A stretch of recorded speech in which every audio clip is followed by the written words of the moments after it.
Shrimati Nirmala Sitharaman ji. Budget पेश हो रहा है श्री त्रिपाठी साहब। माननीय सदस्य प्लीज, माननीय सदस्य प्लीज, प्लीज माननीय सदस्य प्लीज।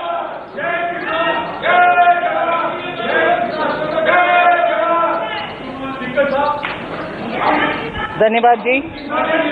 ऑनरेबल आपको बोलने का मौका दूंगा बजट के बाद, माननीय वित्त मंत्री जी। Honourable speaker, I present the budget for the year 2021-2022. As introduction, Honorable Speaker, the preparation of this budget was undertaken in circumstances like never before. We knew of calamities that have affected a country or a region within a country. But what we have endured with COVID-19 through 2020 is sui generis. When I presented the budget 2020-2022, that the global economy or unprecedented contraction, we could have also imagined, we could not have also imagined then that our people as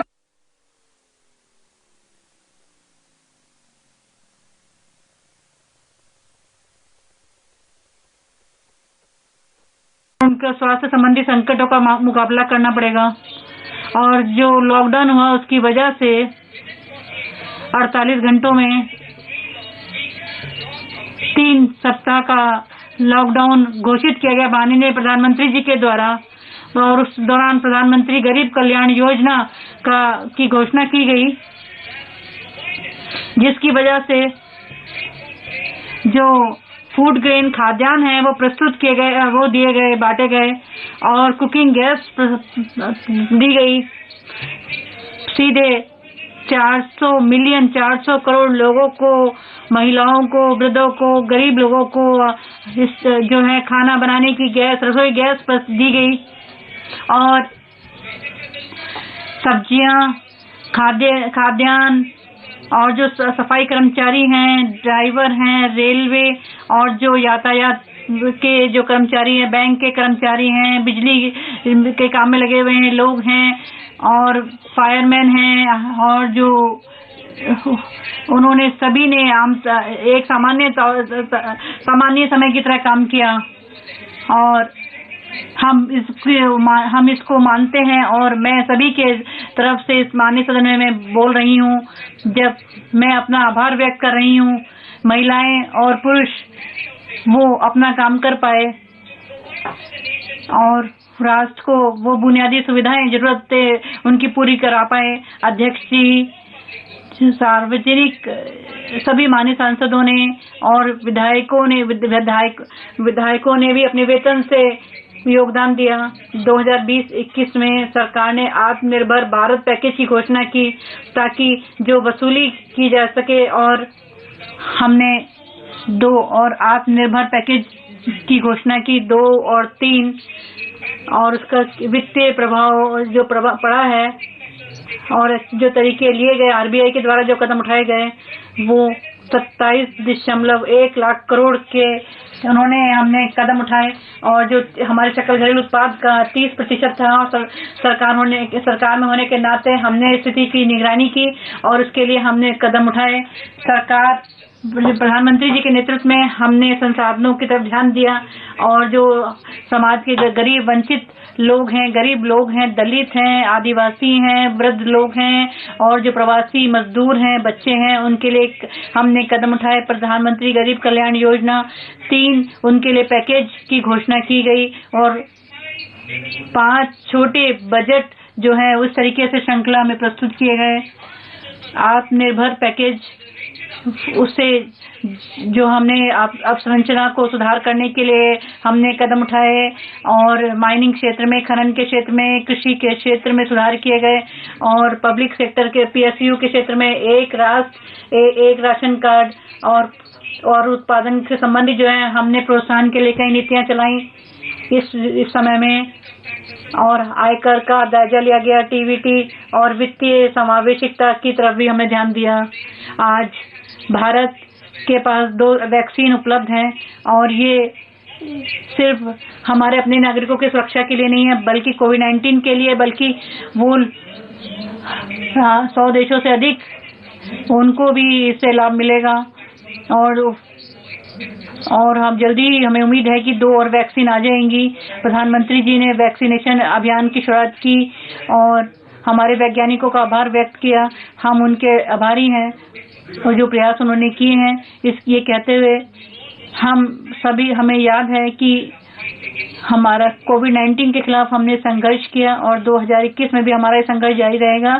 जैसा हुआ 2 विश्व युद्ध के बाद जैसी स्थिति हुई थी, विज्ञान ने राजनीतिक, आर्थिक और हम सामरिक संबंध जो है पोस्ट कोविड-19 में वो बदले हैं और ये इतिहास में इसे एक नए युग की शुरुआत हुई है। एक तो वो जिसमें हम वायदों का एक हमारा देश है। हमने रविन्द्रनाथ टैगोर जी की जो बात है कि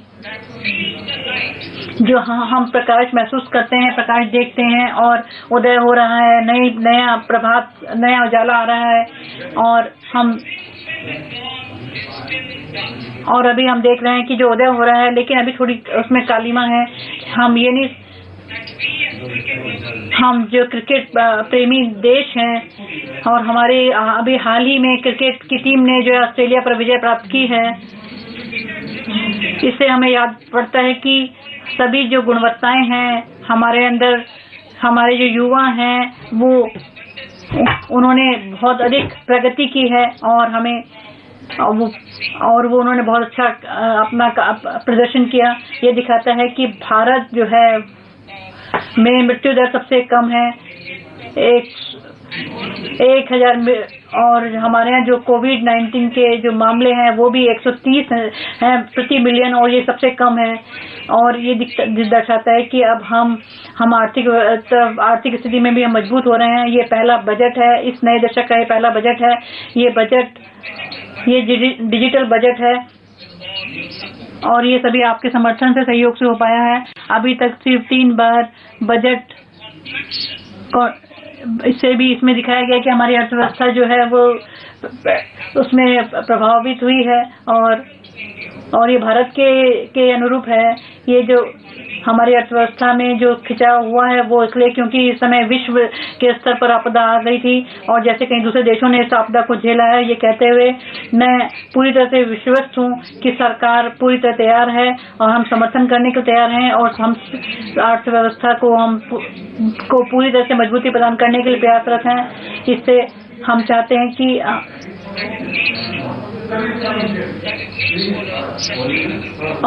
कि समावेशिकता के साथ वृद्धि हो। 2021 में कई महत्वपूर्ण हम कदम उठाएंगे। मैं उनमें से कुछ का जिक्र करूंगी।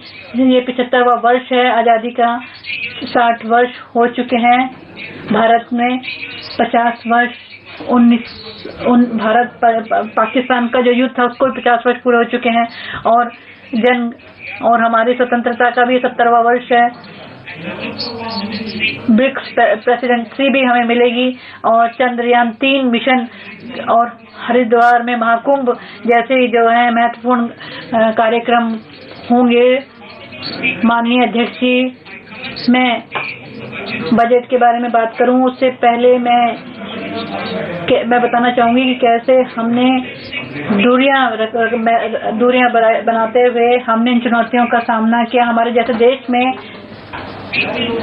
लोग समय पर आगे आए हैं और इससे हमें कई तरीके से हमें आघात पहुंचा है।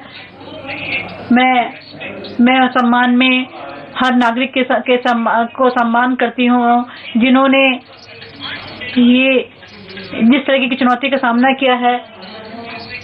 राजकोषीय और मानसिक रूप से हम स्वस्थ रहें। पार्ट में मैं आत्मनिर्भर भारत का एक परिकल्पना है जिसको मैं प्रस्तुत करना चाहती हूँ। आत्मनिर्भरता के ये नया विचार नहीं है। पुरातन भारत जो है आत्मनिर्भर रहा है और उसी तरीके से हमारे जो कारोबार का हम दूरी रहे हैं।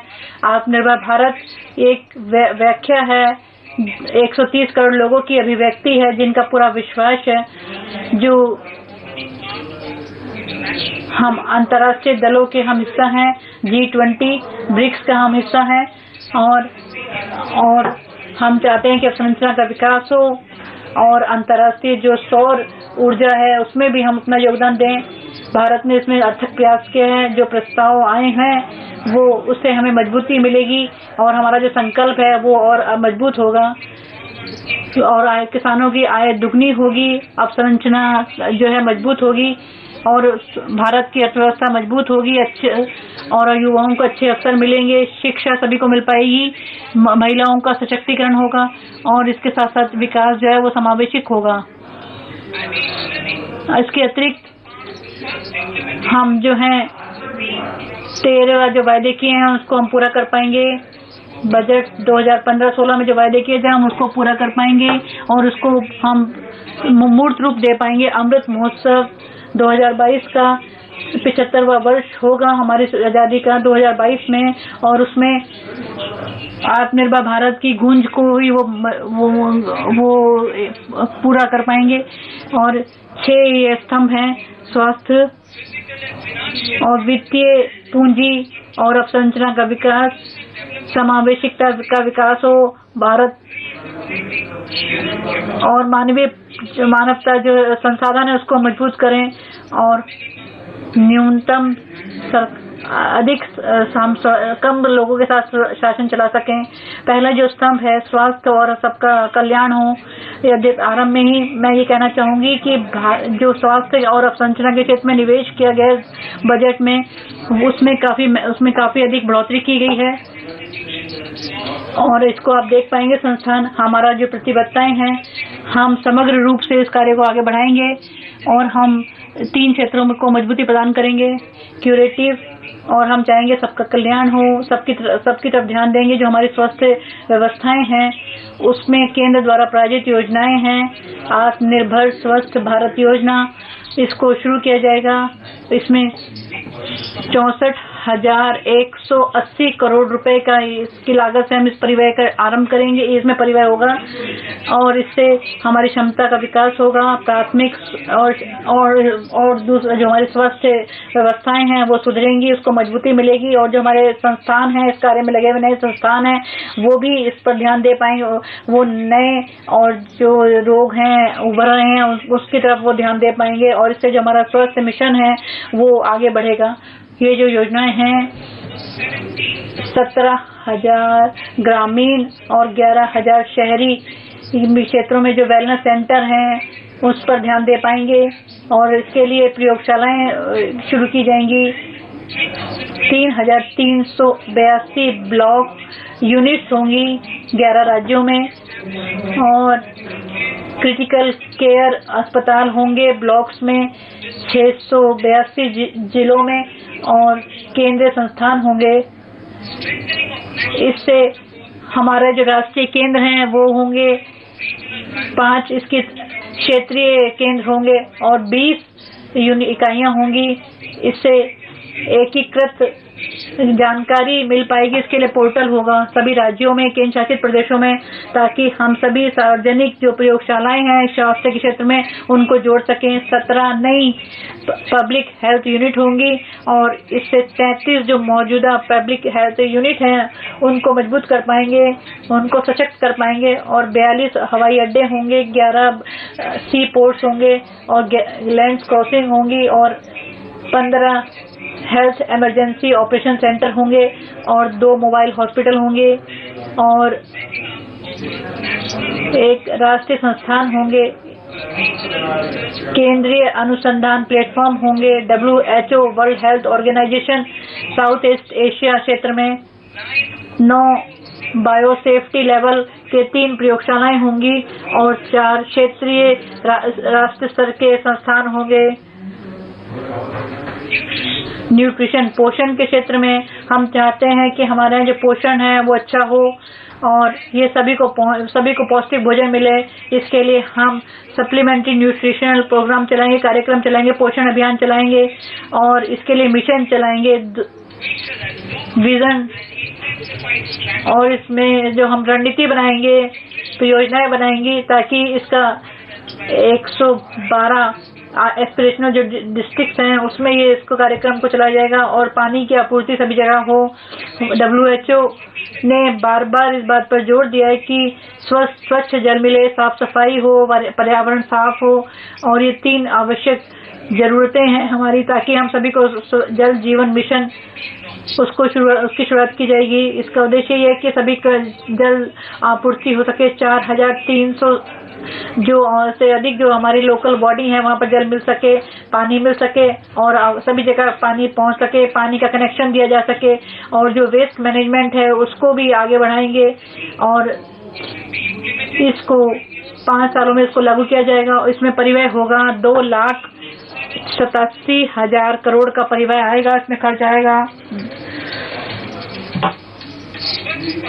स्वच्छ भारत और स्वस्थ भारत, इसको और अधिक स्वच्छता को बढ़ाने के लिए शहरी क्षेत्रों में हम चाहते हैं कि पूरी तरीके से स्वच्छ प्रबंधन के लिए प्रयास करें, वेस्ट वाटर ट्रीटमेंट के लिए प्रयास किए जाएं और कूड़े को अलग किया जा सके प्लास्टिक से, और जो हवा में प्रदूषण होता है उसको कम किया जा सके, और जो निर्माण के क्षेत्र में जो जिससे प्रदूषण होता है उसको भी ठीक किया जा सके।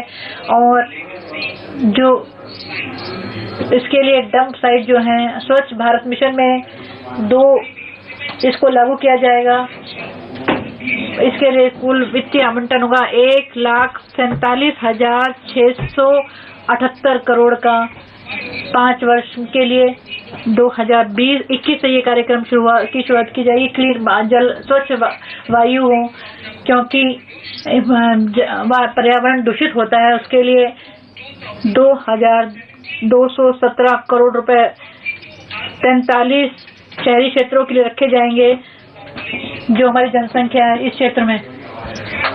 और जो स्क्रैप की, इसके लिए माननीय अध्यक्ष जी हम अलग से नीति का घोषणा करेंगे, जो स्क्रैपिंग नीति है, ताकि जो पुराने जो हमारे कूड़ा कचरा है उसको, इससे जो ईंधन है वो ईंधन हमारा जो है पर्यावरण के अनुरूप होगा, और कचरा जो है और हम तेल का जो आयात करते हैं उसके खर्च में कमी आएगी। और इसके लिए फिटनेस टेस्ट होगा, व्हीकल का, वाहनों का फिटनेस टेस्ट होगा। 20 वर्ष के बाद अगर वाहन है, और 15 वर्ष जो वाणिज्यिक वाहन है उनके 15 साल, और बाकी दूसरे निजी वाहनों के लिए 20 साल। इसके लिए मंत्रालय कदम उठाएगा। वैक्सीन, नई कोकन वैक्सीन जिसका भारत में बनाया गया है, और जो 5 राज्यों में, जो सारे देश में जिसका इस्तेमाल किया जाएगा। 50,000 बच्चों की जो मृत्यु हो जाती है उसको रोका जा सकेगा। माननीय अध्यक्ष जी, मैंने 35,000 करोड़ रुपए का आवंटन किया है कोविड-19 वैक्सीन के लिए इस वर्ष 2020-21 में। Further funds, मैं यदि आवश्यकता होगी तो और भी निधियां उपलब्ध कराऊंगी। जहां तक बजट परिव्यय का संबंध है, स्वास्थ्य और कल्याण के लिए यह 2,23,846 करोड़ रुपए रखा गया है, और इसके अनुसार यह 2021 में जैसा कि हमने देखा है कि जो भी था केवल 94,452 करोड़ का था, और यह वृद्धि होगी लगभग 127% की। और इसी की जो विवरण है वह अनुबंध 1 और 2 में दिए गए हैं। माननीय अध्यक्ष महोदय, अब मैं दूसरी बात पर जाती हूं, जो कि वित्तीय परिव्यय और ढांचागत विकास के संबंध में है। आत्मनिर्भर भारत जो उत्पादन से संबंधित लिंक परियोजना है, इस संबंध में मैं आपके सामने बहुत ही दबाव देकर यह कहना चाहती हूं, जहां तक 5 ट्रिलियन अर्थव्यवस्था का संबंध है और विनिर्माण क्षेत्र का संबंध है, इसके लिए विनिर्माण को दुगने अंक पर बढ़ना होगा। जहां तक विनिर्माण कंपनियां हैं उन्हें बहुत ही अभिन्न अंग बनाना होगा विश्व स्तर पर आगे बढ़ने के लिए, और साथ ही साथ प्रतिस्पर्धा में आगे बढ़ाना होगा, ताकि सभी प्रकार की PIL योजनाएं हैं वहां पर विश्व के साथ प्रतिस्पर्धा कर सके आत्मनिर्भर भारत बनने के लिए, और यह 13 क्षेत्रों में दिए गई है और भारत सरकार ने इसके लिए 1.97 करोड़ रुपए 5 वर्ष की अवधि के लिए दी गए हैं, जिसकी आरंभ इसी वर्ष से होगा। इसके साथ ही हमें स्वास्थ्य और हमारे जो मूलभूत क्षेत्र हैं उसमें हमें विश्व स्तर पर हम उभरेंगे और हमारे युवाओं को इससे रोजगार भी मिलेगा। जहां तक कपड़ा का संबंध है, टेक्सटाइल का संबंध है, मैं कहना चाहती हूं कि विश्व स्तर पर हम चाहते हैं कि प्रतिस्पर्धा करें, इसके लिए बहुत ज्यादा निवेश की आवश्यकता है और इसके लिए एक योजना है मेगा निवेश टेक्सटाइल पार्क। यह शुरू किया जाएगा PIL योजना के अतिरिक्त और इसके माध्यम से विश्व स्तर का ढांचागत विकास किया जाएगा और इसमें ऐसी सुविधाएं दी जाएंगी जिससे कि विश्व स्तर के जो चैंपियन हैं वह निवेश में हम उनको बढ़ा सकें। 7 ऐसे पार्कों की स्थापना की जाएगी 3 वर्ष के भीतर।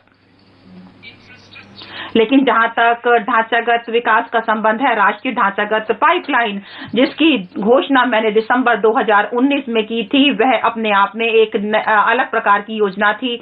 पूरी जो सरकारी योजना है जो कि भारत सरकार द्वारा की गई है NIP, इसकी 6,805 परियोजनाओं के साथ शुरू की गई थी। यह परियोजनाएं जो पाइपलाइन है यह 7,400 योजनाओं तक फैली है। लगभग 217 जो परियोजनाएं हैं जो कि 1.10 लाख करोड़ के हैं, कुछ मूलभूत परियोजनाओं के और मंत्रालय के तहत उनको पूरा कर दिया गया है। यह जो हम एक विशेष लक्ष्य लेकर चले हैं और यह सरकार पूरी तरह प्रतिबद्ध है कि वह आगामी वर्षों में से पूरा करेगी और इसमें बहुत ज्यादा हमें निधियां चाहे सरकारी और वित्तीय क्षेत्र से मिलेंगे इस वर्ष के बजट में।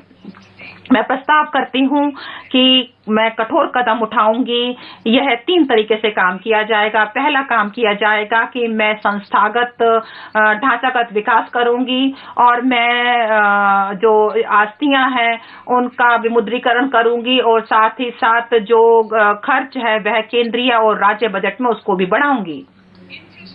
लेकिन जहां तक ढांचागत नियम है वह लंबी अवधि के जो इसमें वित्त है वह पेशेवर रूप से इनका प्रबंधन किया जाता है और इसमें संस्थागत चीजों का विकास करना होगा। इसे परंतु के रूप में लाकर हम एक ऐसा काम करेंगे जिससे हम बेहतर रूप से काम करें और इसके अनुसार मैं एक ऐसा विधेयक लेकर आऊंगी ताकि हम ऐसे संस्थानों को विकसित कर सके और इसके लिए मैंने 20,000 करोड़ रुपए आवंटित किए हैं इस संस्थान के लिए। और हमारी महत्वाकांक्षा यह है कि हम एक ऐसी पोर्टफोलियो बनाएं जिसमें 5 लाख करोड़ इस BFI के लिए दिए जाएं और यह 3 वर्ष के भीतर दिया जाएगा।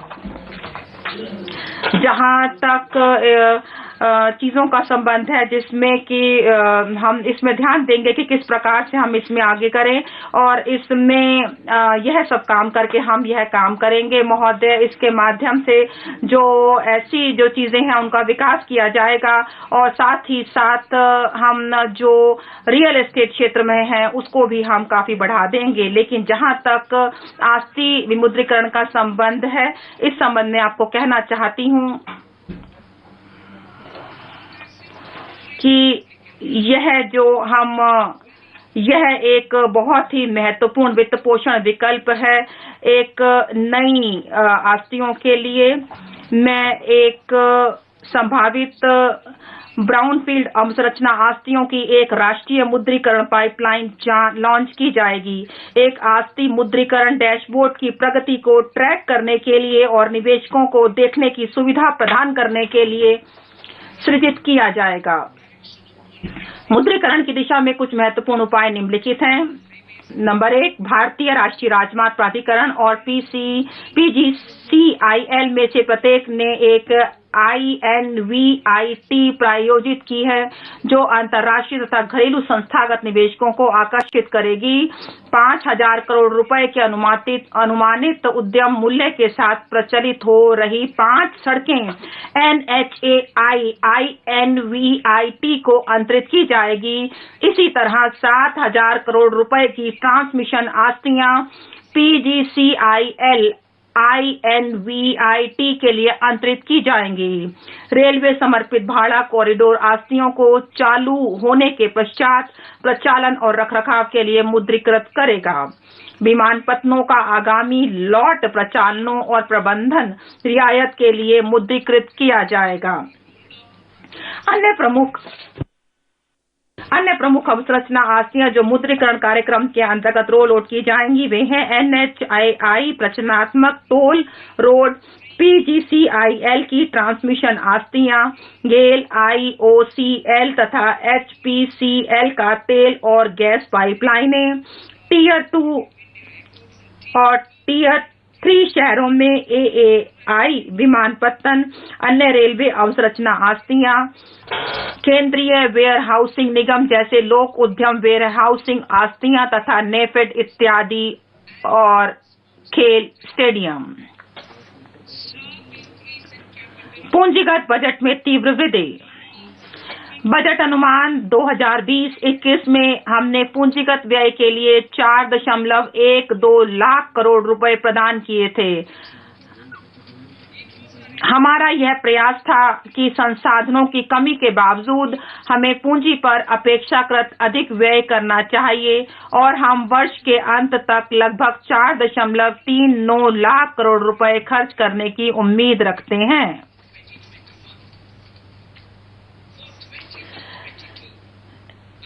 – 2021-22 के लिए मैं पूंजीगत वृद्धि में तीव्र वृद्धि का प्रस्ताव करती हूं और इस प्रकार 5.54 लाख करोड़ रुपए प्रदान किए गए हैं, जो 2021 के बजट अनुमान से 34.5% अधिक है। इसका मैंने परियोजनाओं, कार्यक्रमों, विभागों के लिए प्रदान किए जाने वाले आर्थिक कार्य विभाग के बजट शीर्ष में 44,000 करोड़ रुपए से अधिक राशि रखी है, जो पूंजीगत व्यय पर अधिक प्रगति दर्शाती है और अधिक निधियों की आवश्यकता है। इस व्यय के अतिरिक्त हम राज्यों और स्वायत्त निकायों को उनके पूंजीगत व्यय के लिए 2 लाख करोड़ रुपए से अधिक की राशि भी प्रदान करेंगे। हम अवसंरचना के सृजन पर अपने बजट में अधिक खर्च करने के लिए राज्यों को प्रेरित करने के लिए विशिष्ट तंत्र भी तैयार करेंगे।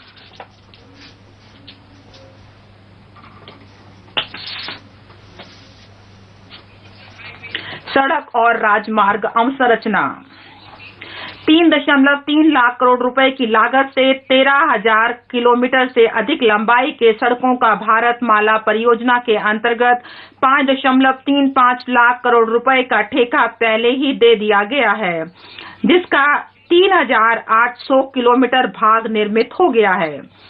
वर्ष 2022 तक हम दूसरे 8,500 किलोमीटर का ठेका देंगे और राष्ट्रीय राजमार्ग गलियारों के 11,000 किलोमीटर को पूर्ण करेंगे।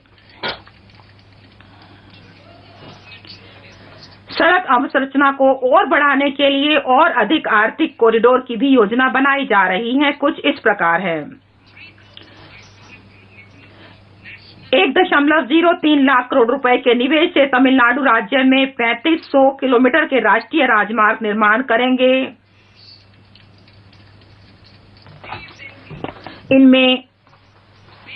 इनमें मदुरई कोल्लम कॉरिडोर, चित्तूर थैचूर कॉरिडोर शामिल हैं और निर्माण कार्य आगामी वर्ष से प्रारंभ होगा। केरल में मुंबई कन्याकुमारी कॉरिडोर के 600 किलोमीटर सेक्शन सहित 65,000 करोड़ रुपए के निवेश से केरल राज्य में 1100 किलोमीटर राष्ट्रीय राजमार्ग का निर्माण कार्य है और इसमें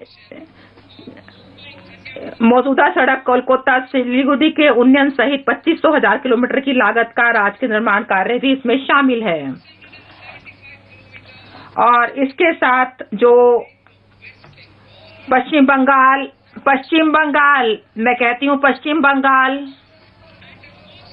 कोलकाता सिलीगुड़ी के उन्नयन सहित 25,000 करोड़ की लागत से पश्चिम बंगाल राज्य में 675 किलोमीटर राजमार्ग का निर्माण कार्य है।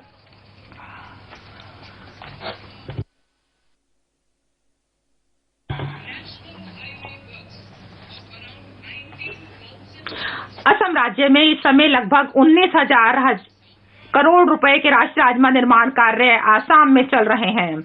इसके अतिरिक्त राष्ट्रीय राजमार्गों के 1300 किलोमीटर से अधिक को कवर करते हुए 34,000 करोड़ रुपए से अधिक के निर्माण कार्य आगामी 3 वर्षों में राज्य में निष्पादित किए जाएंगे। कुछ फ्लैगशिप कॉरिडोर और अन्य महत्वपूर्ण परियोजनाएं जिनमें 2021-22 में पर्याप्त कार्यकलाप दिखाई देंगे, अनुबंध 2 में दी गई हैं मेरे भाषण के। मैं सड़क परिवहन और राजमार्ग मंत्रालय के 1,18,101 करोड़ रुपए का बढ़ा हुआ 1,18,101 करोड़ रुपए का बढ़ा हुआ परिव्यय भी प्रदान कर रही हूं, जिसमें से पूंजी के लिए 1,08,230 करोड़ रुपए हैं, जो अब तक का सर्वाधिक है।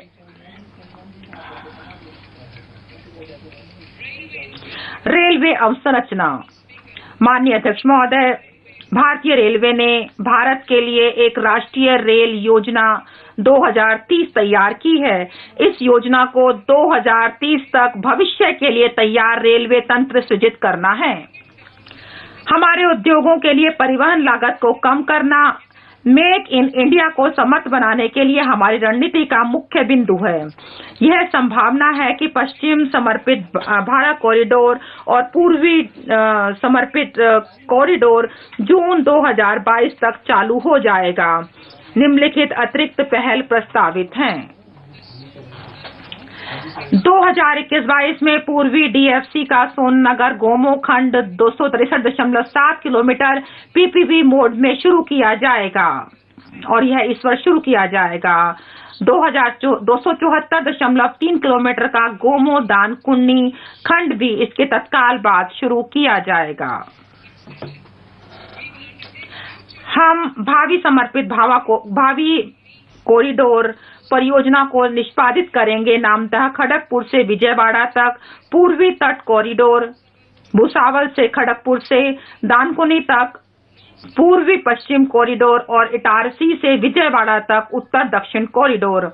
प्रथम चरण में विस्तृत परियोजना रिपोर्टें निष्पादित की जाएंगी। विद्युतीकृत broad gauge route kilometre RKM 46,000 RKM अर्थात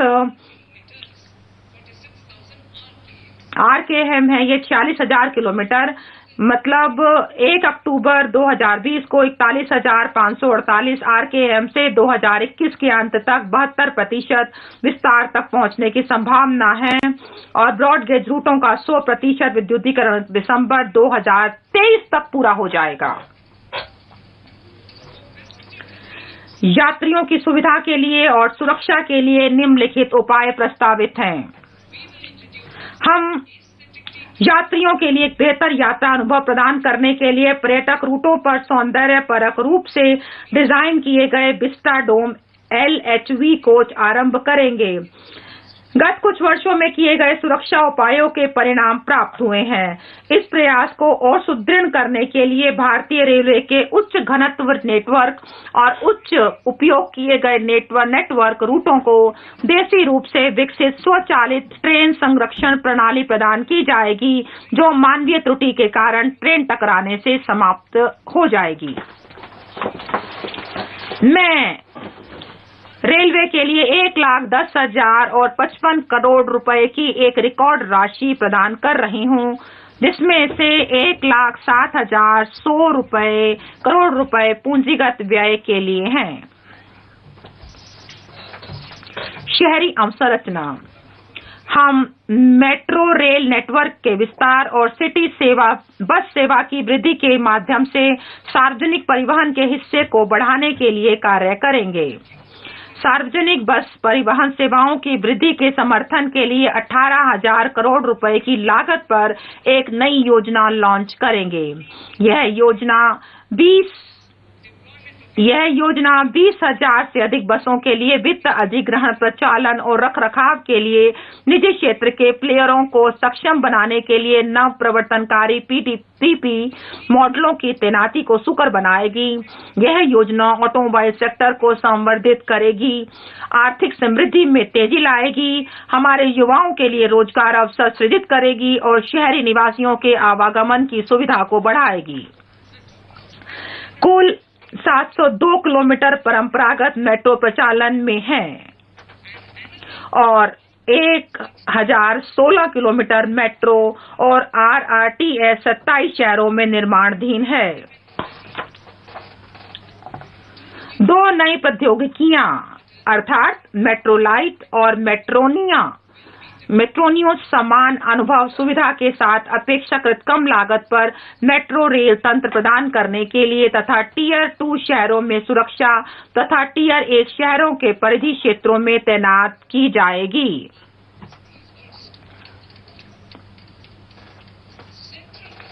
केंद्रीय हिस्से की धनराशि निम्नलिखित को दी जाएगी। कोच्चि मेट्रो रेलवे फेज 2 जिसकी लंबाई 11.5 किलोमीटर और लागत 1957.05 करोड़ रुपए होगी। चेन्नई मेट्रो रेलवे फेज 2 जिसकी लंबाई 118.9 किलोमीटर और लागत 63.246 करोड़ रुपए होगी। Bengaluru metro railway project phase 2A और 2B जिसकी लंबाई 58.19 किलोमीटर और लागत 14,788 करोड़ रुपए होगी। नागपुर मेट्रो रेल परियोजना फेज 2 और नासिक मेट्रो जिसकी लागत क्रमशः 5,976 करोड़ रुपए और 2,092 करोड़ रुपए होगी। विद्युत अवसंरचना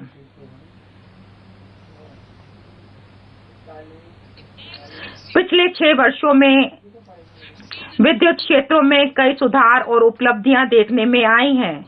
हमने स्थापित क्षमता में 139 गीगावाट्स का इजाफा किया है और 2.8 करोड़ अतिरिक्त घरों में कनेक्शन दिए हैं और 1.41 लाख सर्किट किलोमीटर की अतिरिक्त ट्रांसमिशन लाइंस बढ़ाई हैं। देश भर में संवितरण कंपनियों का अपना एक अधिकार रहा है, चाहे वह सरकारी कंपनी हो या निजी कंपनी। अब हमें प्रतिस्पर्धा को बढ़ाने की जरूरत है जिससे कि उपभोक्ताओं को विकल्प मिल सके।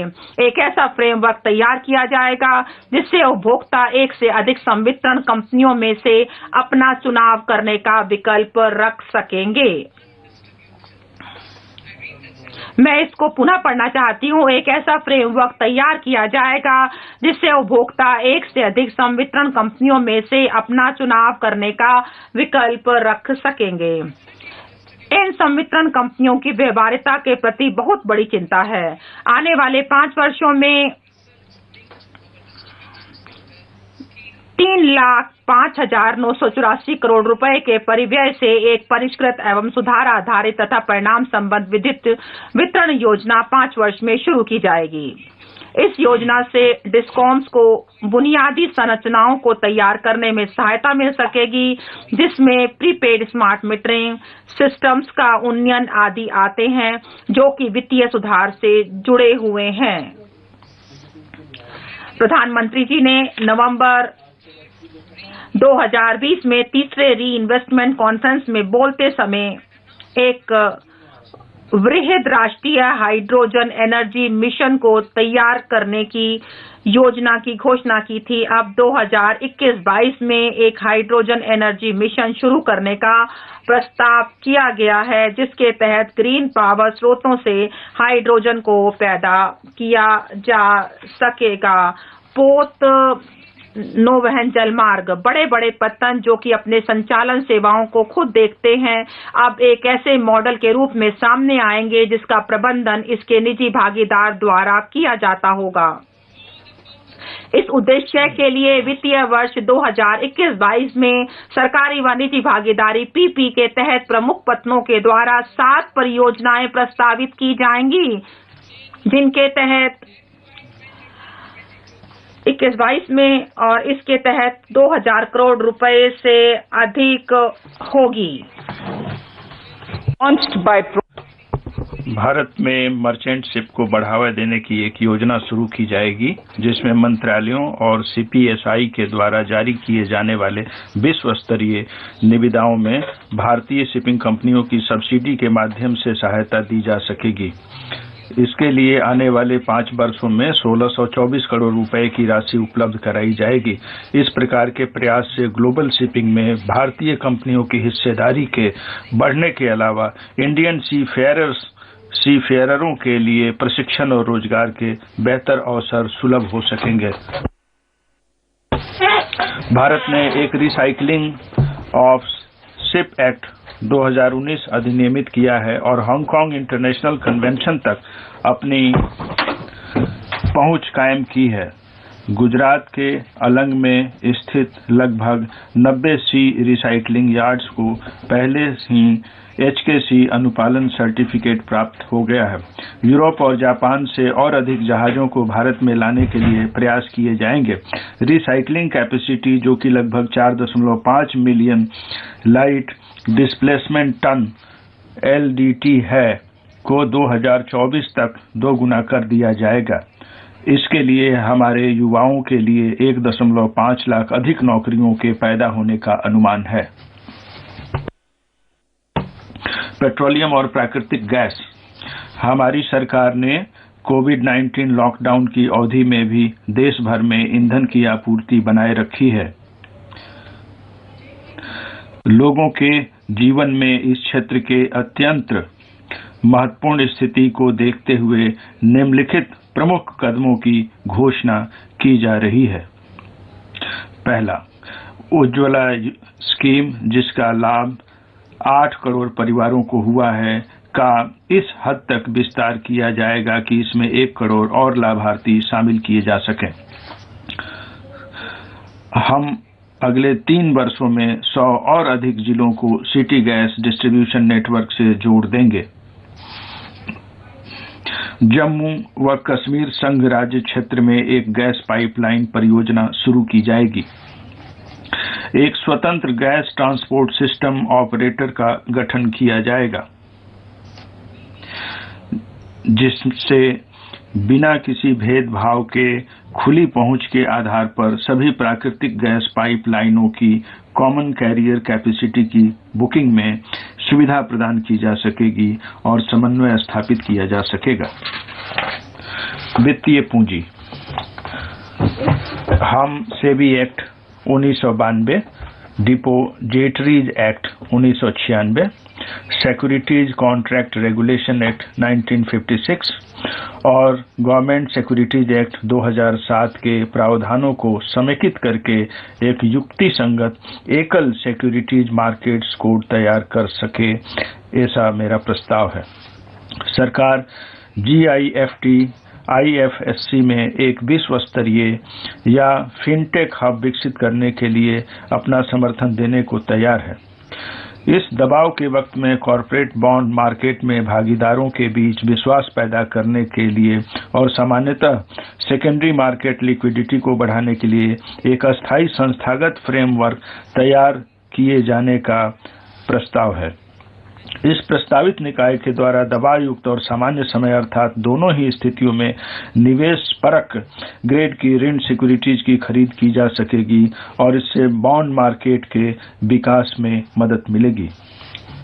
इस उद्देश्य के लिए 2018-19 के बजट में सरकार ने देश में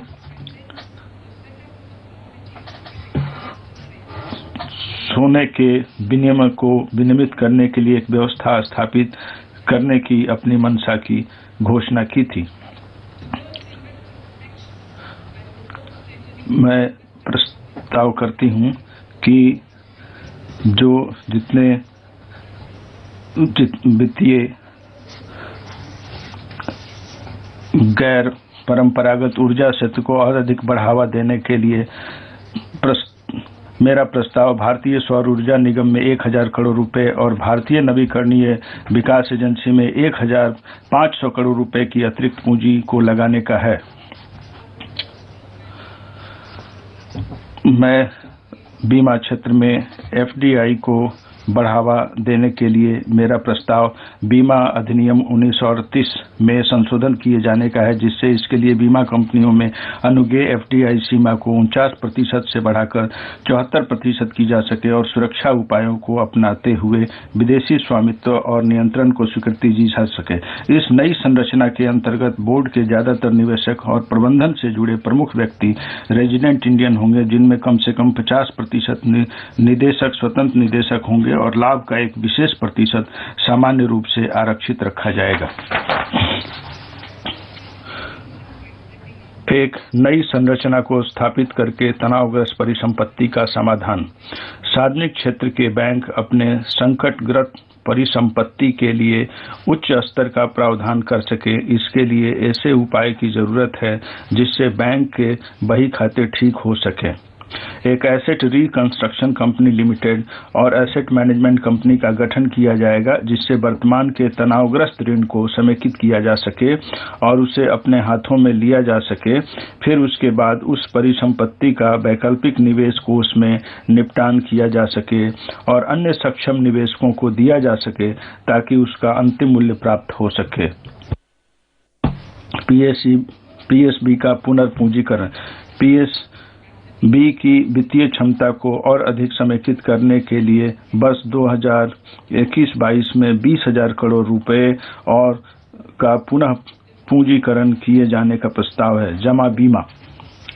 पिछले वर्ष सरकार ने बैंक ग्राहकों के लिए डिपॉजिट बीमा कवर को 1 लाख रुपए से बढ़ाकर 5 लाख रुपए तक कर दिए जाने के लिए अपनी मंजूरी दे दी थी। हम इसी सत्र में DICGC एक्ट 1961 में संशोधन करने का प्रस्ताव लाएंगे, जिससे कि इसके प्रावधानों को स्ट्रीमलाइन किया जा सके, ताकि यदि कोई बैंक अस्थायी रूप से अपने दायित्वों का निर्वहन करने में असफल हो जाता है तो ऐसे बैंक में जमा करने वाले व्यक्ति आसानी से समय पूर्वक अपनी जमा राशि को इस सीमा तक प्राप्त कर सकें जिस सीमा तक वह बीमा कवरेज के अंतर्गत आती हो।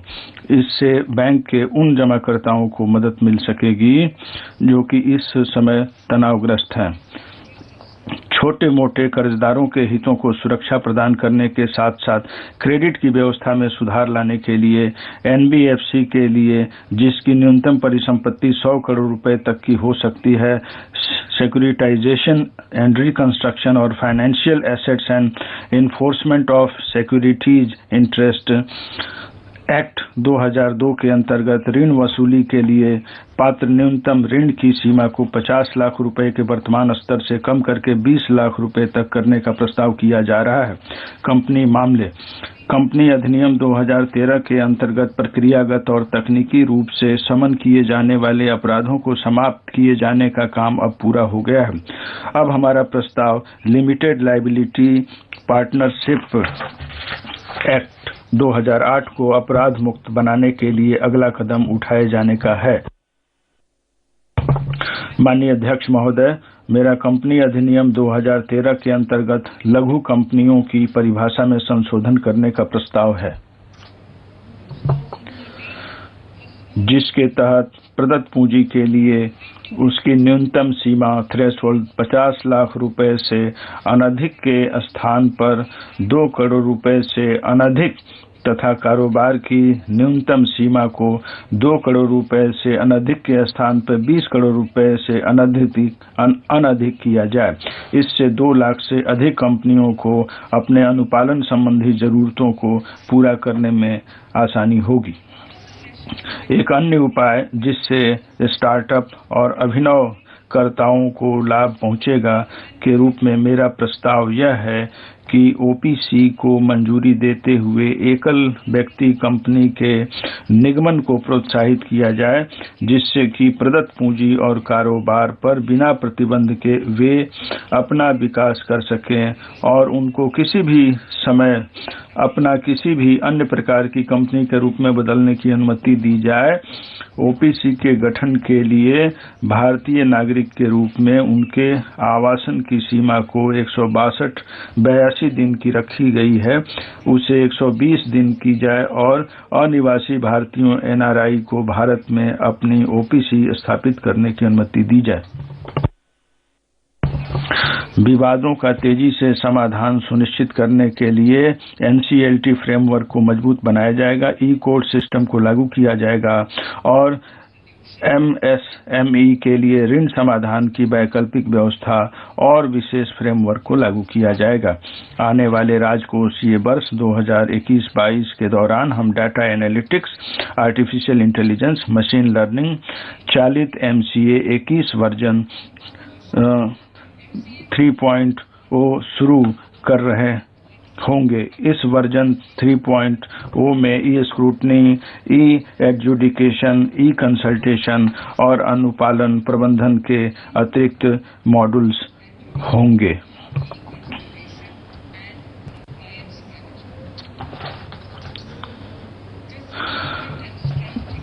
विनिवेश और रणनीतिक विक्रय।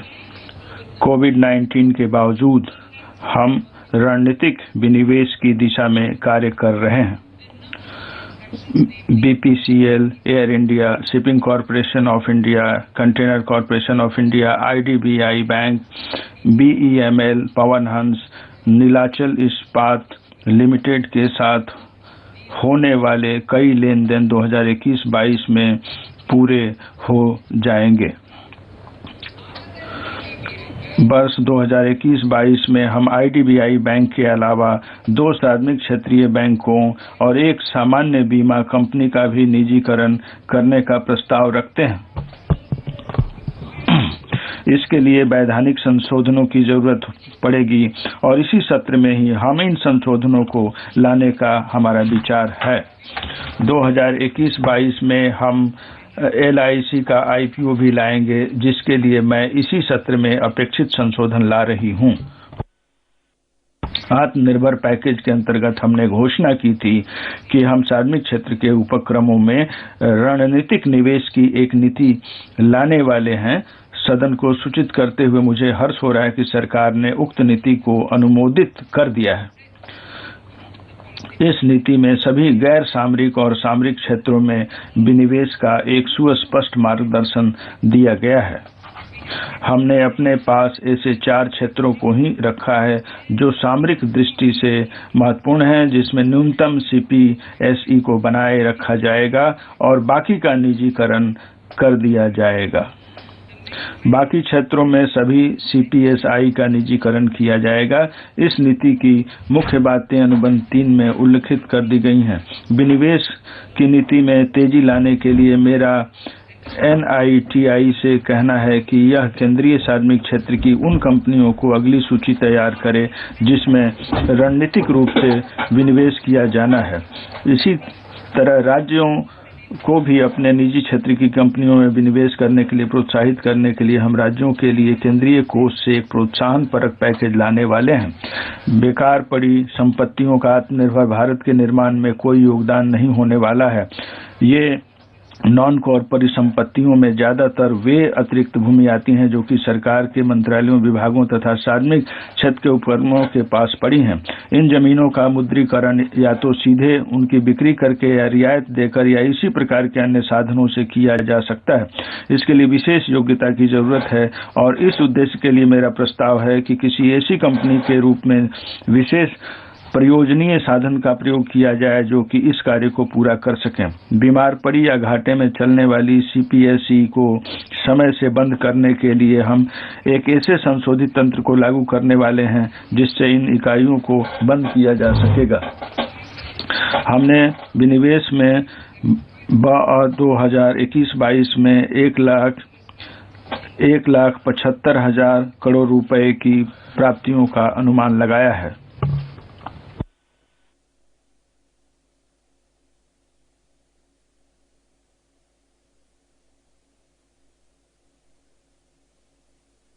सरकारी वित्तीय सुधार। Treasury single account system TSA के अंतर्गत स्वायत्तशासी निकाय अपने वास्तविक खर्च के समय सरकार के खाते से अपना फंड सीधे निकाल सकते हैं। इससे ब्याज के रूप में आने वाली बचत लागत बच जाती है। हम 2021-22 से इस TSA सिस्टम को सर्वसुलभ रूप से लागू करने वाले हैं।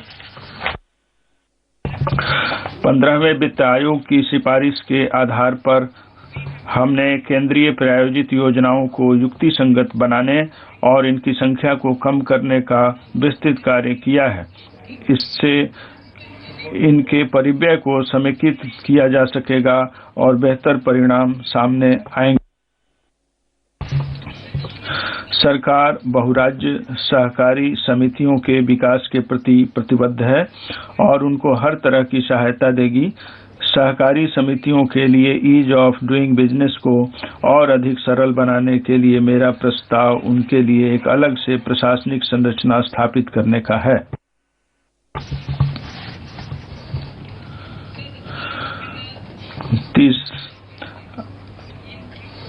आकांक्षी भारत का समग्र विकास। माननीय अध्यक्ष महोदय, इस स्तंभ के नीचे हम कृषि और इससे संबंधित क्षेत्रों, कृषक कल्याण और ग्रामीण भारत, प्रवासी श्रमिकों और मजदूरों और वित्तीय समावेशन को कवर करने वाले हैं। कृषि। सरकार किसानों को कल्याण के प्रति कटिबद्ध है। MSP की व्यवस्था में मूलभूत परिवर्तन किया गया है जिससे यह सुनिश्चित हो सके कि सभी प्रकार की जिन्सों के मामले में उत्पादन लागत का 1.5 गुना कीमत मिल सके।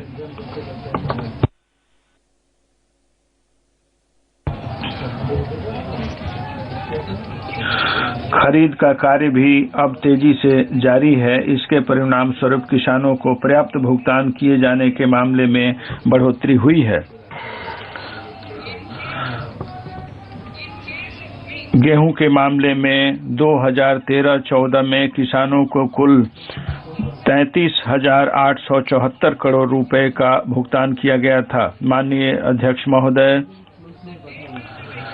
जो आंकड़े मैंने दी है वो सभी माननीय सदस्यों के लिए महत्वपूर्ण है।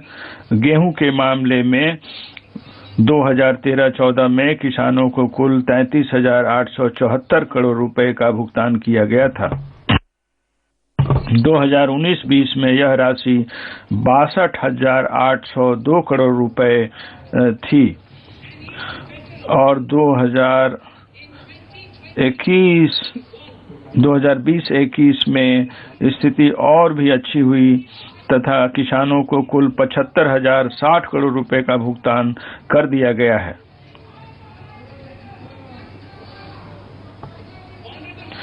माननीय अध्यक्ष महोदय, एक और महत्वपूर्ण बात, गेहूं उत्पादन करने वाले उन किसानों की संख्या जिनको इनका लाभ मिला है 19-20 में के वो 43.36 लाख तक पहुंच गई है, जो 1920 में 35.57 लाख थी। जहां तक धान की बात है तो 2013-14 में 63,928 करोड़ रुपए का भुगतान किया गया था। 2019-20 में यह राशि बढ़कर 1,41,930 करोड़ रुपए हो गई थी। यहाँ तक कि 2020-21 में स्थिति और भी बेहतर हुई और इस अवधि में यह 2020-21 में यह स्थिति और भी बेहतर हुई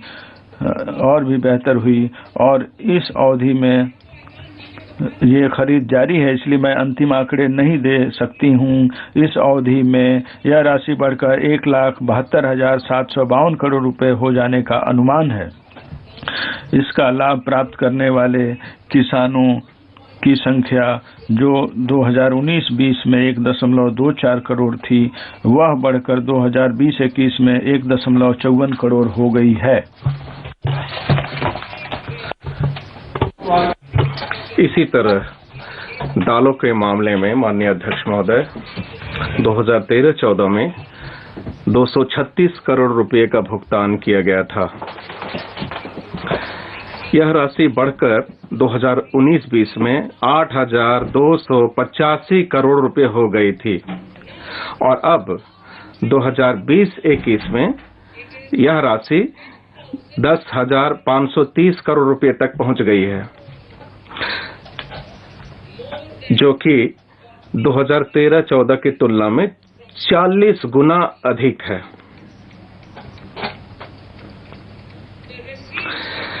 कपास के किसानों को मिलने वाली राशि में उल्लेखनीय वृद्धि हुई है, जो कि 2013-14 के 90 करोड़ रुपए से बढ़कर अब 27 जनवरी 2021 को 25,974 करोड़ रुपए हो गई है।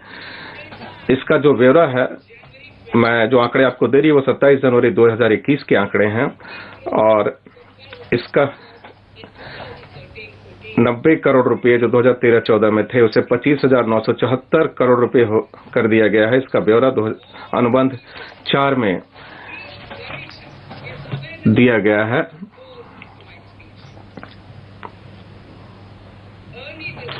इस वर्ष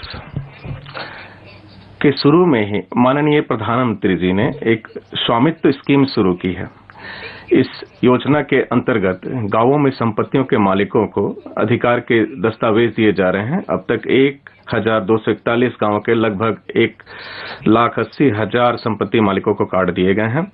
अब मेरा प्रस्ताव वित्तीय वर्ष 2021-22 में इस योजना को सभी राज्यों संघ राज्य क्षेत्रों में लागू करने का है।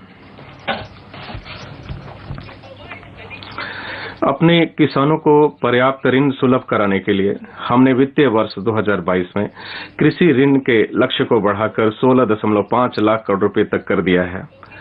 हमारा ध्यान जो होगा वो पशुपालन, डेयरी और मत्स्यिकी के क्षेत्र में और अधिक ऋण सुलभ कराने पर हो। हम ग्रामीण अवसंरचना विकास कोष में किए जा रहे आवंटन को 30,000 करोड़ रुपए से बढ़ाकर 40,000 करोड़ रुपए कर रहे हैं। नाबार्ड के अंतर्गत जो 5,000 करोड़ रुपए से एक माइक्रो इरिगेशन फंड स्थापित किया गया, मेरा प्रस्ताव इसमें 5,000 करोड़ रुपए और डालकर इसको दोगुना करने का है। कृषि और संबद्ध उत्पादों के मूल्य संवर्धन को बढ़ावा देने और उसके निर्यात को बढ़ाने के लिए ऑपरेशन ग्रीन स्कीम, जो कि इस समय केवल टमाटर, प्याज और आलू पर लागू है, के दायरे को बढ़ाकर इसमें जल्दी खराब होने वाले 22 और उत्पादों को शामिल किया जाएगा। ENAM के तहत 1.68 करोड़ किसानों का पंजीकरण किया गया है और 1.14 लाख करोड़ रुपए का व्यापार मूल्य हासिल हुआ है।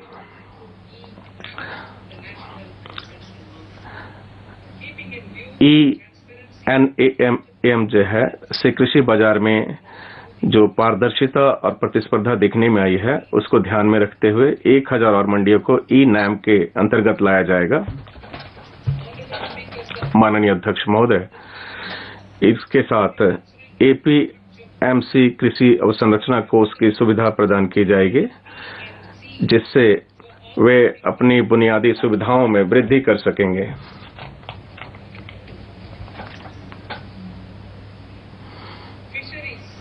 मत्स्यिकी, मैं इसमें प्रस्ताव करती हूं कि हम आधुनिक मत्स्यिकी बंदरगाहों और फिश लैंडिंग सेंटर के विकास में पर्याप्त निवेश के लिए प्रस्ताव कर रहे हैं। शुरू में 5 मत्स्य बंदरगाहों कोच्चि, चेन्नई, विशाखापट्टनम, पारादीप और पेटुआ घाट का आर्थिक क्रियाकलापों के हब्स के रूप में विकास किया जाएगा। हम नदियों और जलमार्गों के किनारे स्थित अंतर्देशीय मत्स्य बंदरगाहों और फिश लैंडिंग सेंटर का भी विकास करेंगे। सीवीड फार्मिंग एक ऐसे क्षेत्र के रूप में उभर रहा है जिसमें तटीय समुदायों के जीवन में परिवर्तन लाने की क्षमता है। इससे बड़े पैमाने पर रोजगार मिल सकेगा और अतिरिक्त आय पैदा की जा सकेगी। सीवीड उत्पादन को बढ़ावा देने के लिए तमिलनाडु में एक मल्टीपर्पज सीवीड पार्क की स्थापना किए जाने का मेरा प्रस्ताव है। प्रवासी श्रमिक और मजदूर, हमने एक राष्ट्र एक राशन कार्ड की योजना शुरू की है, जिसके अंतर्गत लाभार्थी देश में कहीं भी अपना राशन ले सकते हैं। प्रवासी मजदूरों को इस योजना का विशेष रूप से लाभ होगा, क्योंकि वे अपने परिवार से दूर रह रहे हैं और जहां वह हैं वहां अपने हिस्से का राशन ले सकते हैं, जबकि उनका परिवार अपने मूल स्थान पर अपना बाकी राशन ले सकता है। मुझे आपको यह बताते हुए हर्ष हो रहा है कि इस एक राष्ट्र एक राशन कार्ड की योजना 32 राज्यों और संघ राज्य क्षेत्रों में चल रही है, जिसमें लगभग 69 करोड़ लाभार्थी आते हैं, जो कि कवर किए गए हैं कुल लाभार्थियों को 86% होते हैं। शेष 4 राज्यों और संघ राज्य क्षेत्रों में भी अगले कुछ महीनों में यह योजना लागू हो जाएगी। गैर संगठित क्षेत्र के श्रमिकों, विशेष रूप से प्रवासी मजदूरों के लिए किए जा रहे हमारे प्रयास को और आगे बढ़ाने के लिए मेरा प्रस्ताव एक ऐसे पोर्टल को शुरू करने का है जिस पर नावों, भवन निर्माण और निर्माण कार्य आदि में लगे श्रमिकों तथा अन्य श्रमिकों के बारे में संगत सूचना संग्रहित की जा सकती है। इससे प्रवासी मजदूरों के लिए स्वास्थ्य, आवास, कौशल, बीमा, क्रेडिट और खाद्य संबंधी योजनाओं को तैयार करने में मदद मिल सकेगी। 4 श्रम संहिताओं को लागू करके हम उस प्रक्रिया को पूरा कर सकेंगे जिसकी शुरुआत 20 वर्ष पहले हुई थी। विश्व भर में पहली बार नावों और प्लेटफार्मों पर काम करने वाले मजदूरों के लिए सामाजिक सुरक्षा का लाभ उपलब्ध कराया गया है।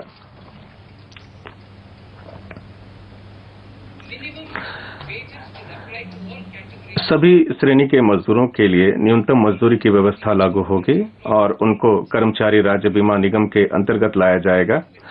महिलाओं को सभी श्रेणी में काम करने की इजाजत होगी और वे नाइट शिफ्ट में भी काम कर सकेंगी तथा उनको पर्याप्त सुरक्षा भी प्रदान की जाएगी। इसी समय नियोजकों पर पड़ने वाले अनुपालन भार को भी कम किया जाएगा और उनको सिंगल रजिस्ट्रेशन और लाइसेंसिंग का लाभ दिया जाएगा और वे अपना रिटर्न ऑनलाइन भर सकेंगे।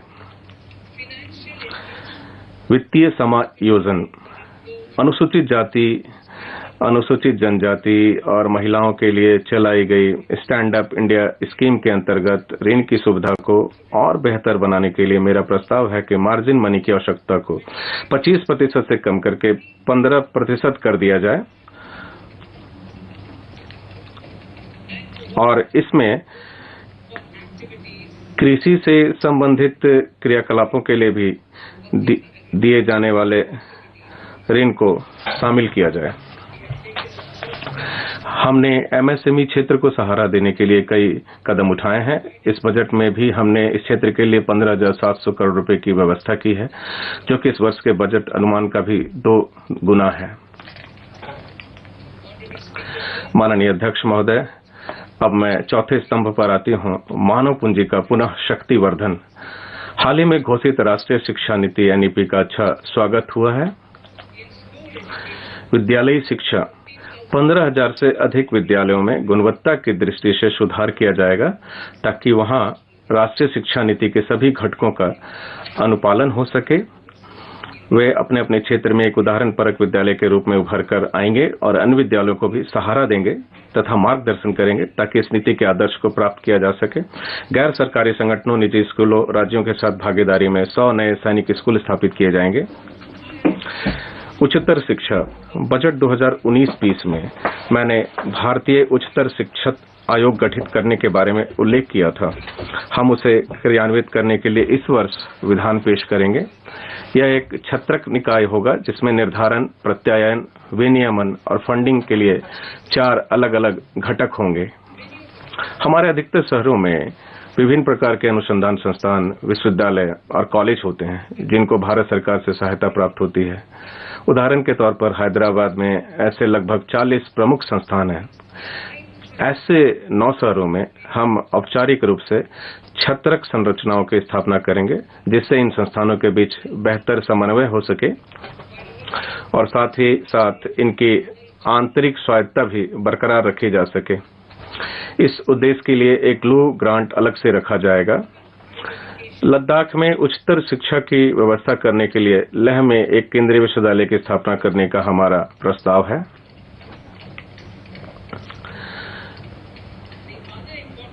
इस एनईपी के हिस्से के रूप में अपनाई जाने वाली कुछ अन्य प्रमुख परियोजनाओं की सूची अनुबंध 5 में दी गई है। अनुसूचित जाति एवं अनुसूचित जनजाति कल्याण, हमने अपने जनजाति क्षेत्रों में 750 एकलव्य मॉडल रेजिडेंशियल स्कूलों की स्थापना करने का लक्ष्य रखा है। मेरा प्रस्ताव ऐसे स्कूलों की इकाई लागत को 20 करोड़ रुपए से बढ़ाकर 38 करोड़ रुपए करने का है और पहाड़ी तथा दुर्गम क्षेत्रों के लिए तो इसे बढ़ाकर 48 करोड़ रुपए करने का है। इससे हमारे जनजातीय विद्यार्थियों के लिए अवसंरचना सुविधा को पैदा करने में मदद मिलेगी। हमने अनुसूचित जाति के कल्याण के लिए पोस्ट मैट्रिक स्कॉलरशिप स्कीम का पुनरुद्धार किया है। हमने इस बाबत केंद्र की सहायता में भी वृद्धि की है। हम अनुसूचित जाति के 4 करोड़ विद्यार्थियों के लिए 2025-26 तक की 6 वर्ष की अवधि के लिए 35,219 करोड़ रुपए का आवंटन कर रहे हैं। कौशल 2016 में हमने एक राष्ट्रीय प्रशिक्षुता प्रोत्साहन योजना शुरू की थी। सरकार का प्रस्ताव प्रशिक्षुता अधिनियम में संशोधन करने का है, जिससे कि हमारे युवाओं को अप्रेंटिसशिप के और अवसर मिल सके। हम शिक्षा उपरांत अप्रेंटिसशिप इंजीनियरिंग में स्नातक और डिप्लोमा होल्डर्स के लिए नेशनल अप्रेंटिसशिप ट्रेनिंग स्कीम की वर्तमान योजना को फिर से ठीक करना चाहते हैं। इसके लिए 3,000 करोड़ रुपए उपलब्ध कराए जाएंगे। संयुक्त अरब माननीय अध्यक्ष महोदय, संयुक्त अरब अमीरात के साथ भागीदारी से एक प्रयास किया जा रहा है, जिससे कौशलपूर्ण अर्हता आकलन और प्रमाणन के न्यूनतम मानदंड तैयार किए जा सकें और साथ ही साथ प्रमाण पत्र प्राप्त श्रमिकों को काम पर भी लगाया जा सके। भारत और जापान के बीच हमारा एक सहयोगी इंटर ट्रेनिंग कार्यक्रम भी चल रहा है, जिससे जापान की औद्योगिक और व्यावसायिक कुशलता, तकनीक और ज्ञान का लाभ हमें मिल सके। हम अन्य देशों के साथ भी इस तरह के प्रयास करने वाले हैं।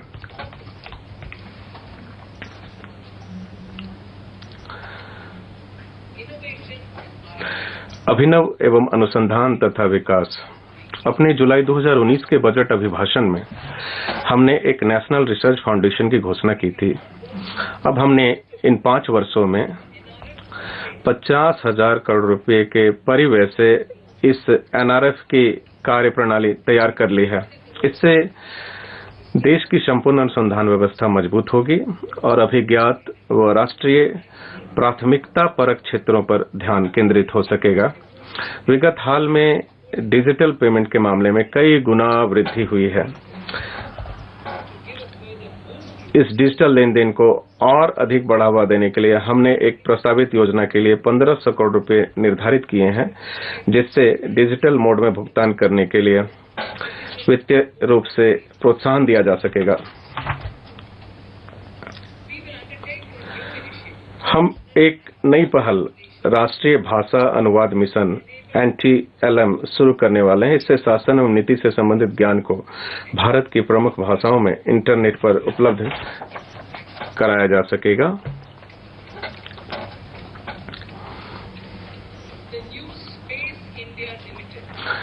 न्यू स्पेस इंडिया लिमिटेड, जो कि अंतरिक्ष विभाग का एक सार्वजनिक क्षेत्रीय प्रतिष्ठान है, PSLV CS51 को लॉन्च करेगा, जो अपने साथ ब्राजील का एमोजेनिया उपग्रह भी ले जाएगा और उसके साथ ही भारत के कुछ छोटे मोटे उपग्रह भी होंगे। गगनयान मिशन के क्रियाकलाप के अलावा भारत के 4 अंतरिक्ष यात्रियों को रूस में जेनेरिक स्पेस फ्लाइट पहलुओं के बारे में प्रशिक्षण दिया जा रहा है। मानव रहित पहला लॉन्च दिसंबर 2021 में होने वाला है।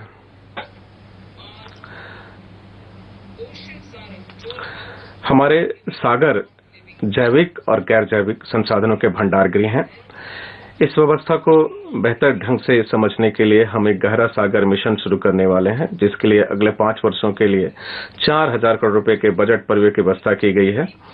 इस मिशन में गहरे समुद्र में सर्वेक्षण और अन्वेषण के कार्यों को तथा गहरे समुद्र की जैव विविधता के संरक्षण की परियोजनाओं को शामिल किया गया है। अब मैं माननीय अध्यक्ष महोदय 6ठे स्तंभ पे आती हूँ, न्यूनतम सरकार अधिकतम शासन। माननीय अध्यक्ष महोदय, अब मैं 6 स्तंभों में से आखिरी स्तंभ पर आती हूँ। यह हमारे प्रमुख सिद्धांतों में से एक सिद्धांत न्यूनतम सरकार अधिकतम शासन में सुधारों के लिए योजनाओं की रूपरेखा प्रस्तुत करेगा।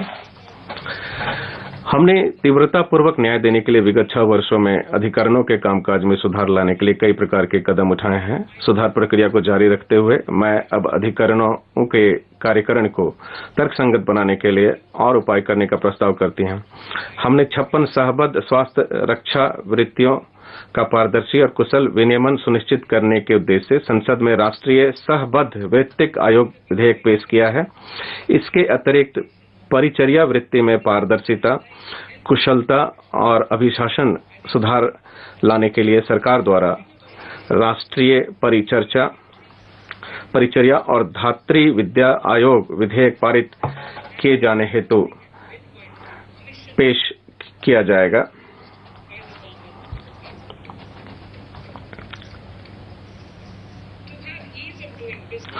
जो लोग सरकार या केंद्रीय लोक उपक्रमों के साथ लेन देन करते हैं और संविदाएं निष्पादित करते हैं, उनकी व्यापारिक सुगमता के लिए मैं सुलह तंत्र स्थापित करने और संविदात्मक विवादों का शीघ्रता पूर्वक समाधान करने के लिए उसका उपयोग किया जाना अधिशेषित करने का प्रस्ताव करती हूं। इससे गैर सरकारी निवेशकों और संविदाकारों का भरोसा बढ़ेगा। माननीय अध्यक्ष महोदय, आगामी जनगणना भारत के इतिहास में पहली डिजिटल जनगणना होगी।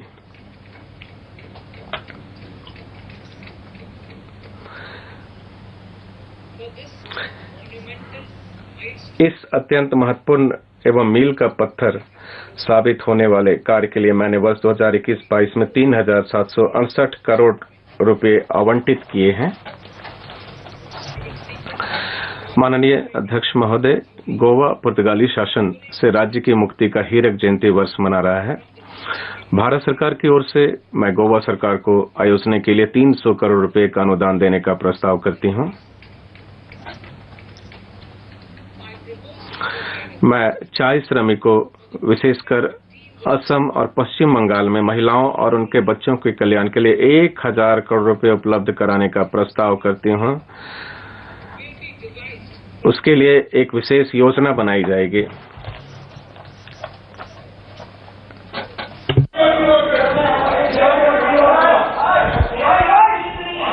Fiscal position. राजकोषीय स्थिति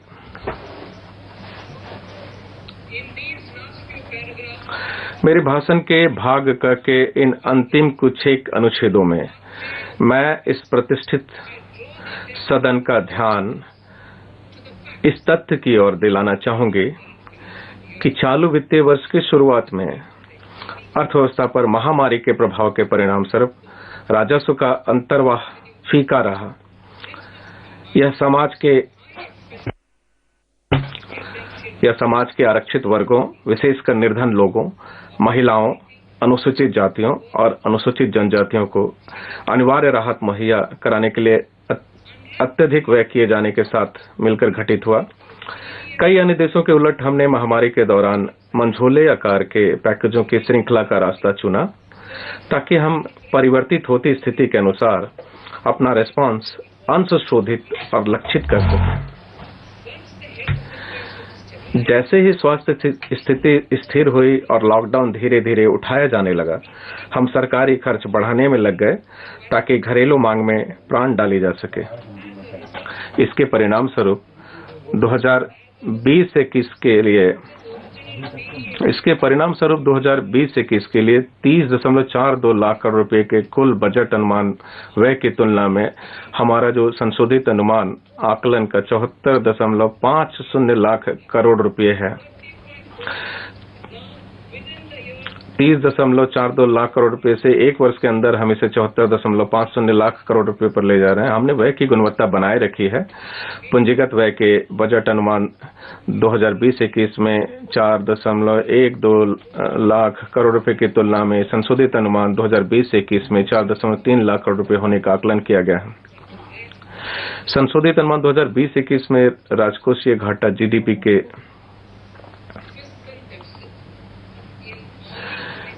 संशोधित अनुमान 2020-21 में राजकोषीय घाटा जीडीपी के 9.5% पर निर्धारित किया गया है। हमने इसका सरकारी उधारियों, बहुपक्षीय उधारियों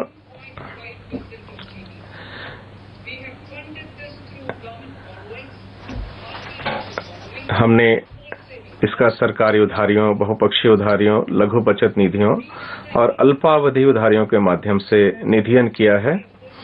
हमें और 80,000 करोड़ रुपए की जरूरत पड़ेगी, जिसके लिए हम इन 2 महीनों को बाजार से संपर्क करेंगे, यह सुनिश्चित करने के लिए कि अर्थव्यवस्था को जरूरी ताकत मिल सके। 2021-22 में व्यय के लिए हमारा बजट अनुमान आकलन 74.83 लाख करोड़ रुपए है।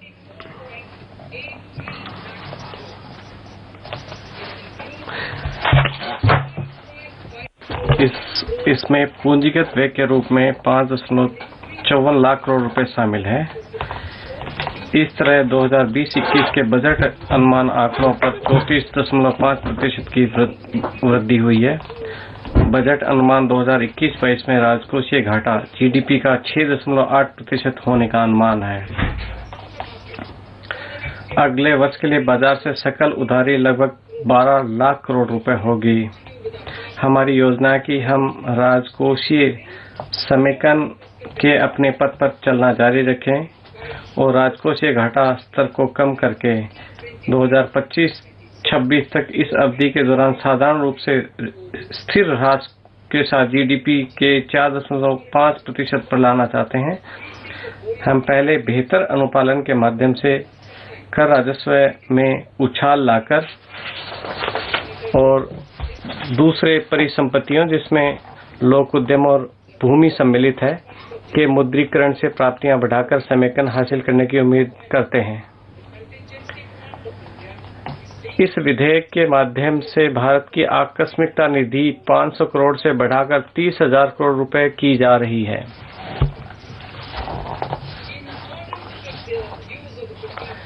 पंद्रहवें वित्त आयोग के अभिमत के अनुसार हम राज्यों के लिए निवल उधारी की सामान्य उच्चतम सीमा सकल राज्य घरेलू उत्पाद के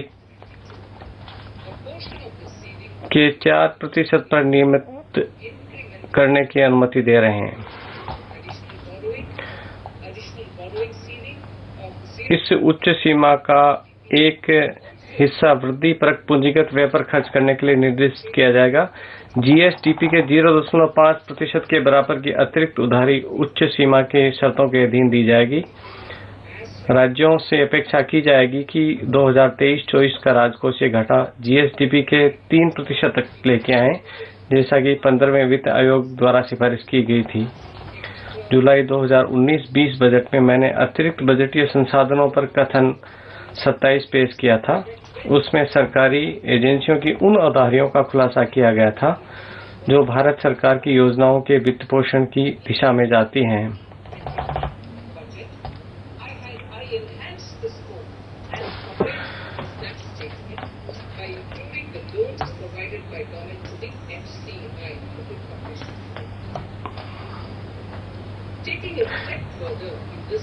अपने 2020-21 के बजट में मैंने सरकार द्वारा भारतीय खाद्य निगम को दिए गए ऋणों को शामिल करके कथन के स्कोप और कवरेज का विस्तार कर दिया था। इस दिशा में और कदम उठाते हुए संशोधित अनुमान 2020-21 में और बजट अनुमान 2021-22 में बजटीय प्रावधान करके खाद्य सब्सिडियों के लिए भारतीय खाद्य निगम को दिए जाने वाले एनएसएफ ऋण को बंद करने का प्रस्ताव करती हूँ। अतिरिक्त बजटीय संसाधन विवरण अनुबंध 6 पर दिए गए हैं। हम जानते हैं कि एफआरबीएम अधिनियम निर्देशित करता है कि जीडीपी के 3% के बराबर राजकोषीय घाटा 31 मार्च 2020-21 तक हासिल किया जाए। इस वर्ष की अभूतपूर्व एवं अप्रत्याशित परिस्थितियों को ये जरूरी बना दिया है कि एफआरबीएम अधिनियम की धारा 4, 5 और 7, 3 ख के अंतर्गत विचलन कथन प्रस्तुत किया जाए, जिसे मैं एफआरबीएम दस्तावेज के भाग के रूप में सभा के पटल पर रख रही हूँ। सामान्य वर्ग, जिससे पहले ही मैंने उल्लेख किया है, के साथ केंद्रीय सरकार के राजकोषीय घाटे को उपार्जित करने के लिए मैं एफआरबीएम अधिनियम में संशोधन पेश करूंगी। अध्यक्ष महोदय, 9 दिसंबर 2020 को 15वें वित्त आयोग ने 2021 से 26 की समयावधि को कवर करते हुए अपनी अंतिम रिपोर्ट राष्ट्रपति जी को प्रस्तुत कर दी है। सरकार ने आयोग की रिपोर्ट राज्यों का ऊर्ध्वमुखी हिस्सा 41% पर बरकरार रखते हुए व्याख्यात्मक टिप्पणियों के साथ संसद में रख दी है। हम राजकोषीय संघवाद के प्रति अपनी प्रतिबद्धता को महत्व देते हैं और इसलिए इस सिफारिश का पालन किए जाने का प्रस्ताव करते हैं। 14वें वित्त आयोग में एक राज्य होने के नाते जम्मू एवं कश्मीर अंतरण का हकदार था। अब जम्मू और कश्मीर तथा लद्दाख संघ राज्य क्षेत्रों को निधियां केंद्र द्वारा प्रदान की जाएगी। आयोग की सिफारिश पर मैंने 2021-22 में 17 राज्यों को राजस्व घाटा अनुदान के रूप में 1,18,452 करोड़ रुपए मुहैया करा दिए, जबकि 2020-21 में मैंने इसके लिए 14 राज्यों को 74,340 करोड़ रुपए जारी किए थे। माननीय अध्यक्ष महोदय, अब मैं भाग 6 पर आती हूँ।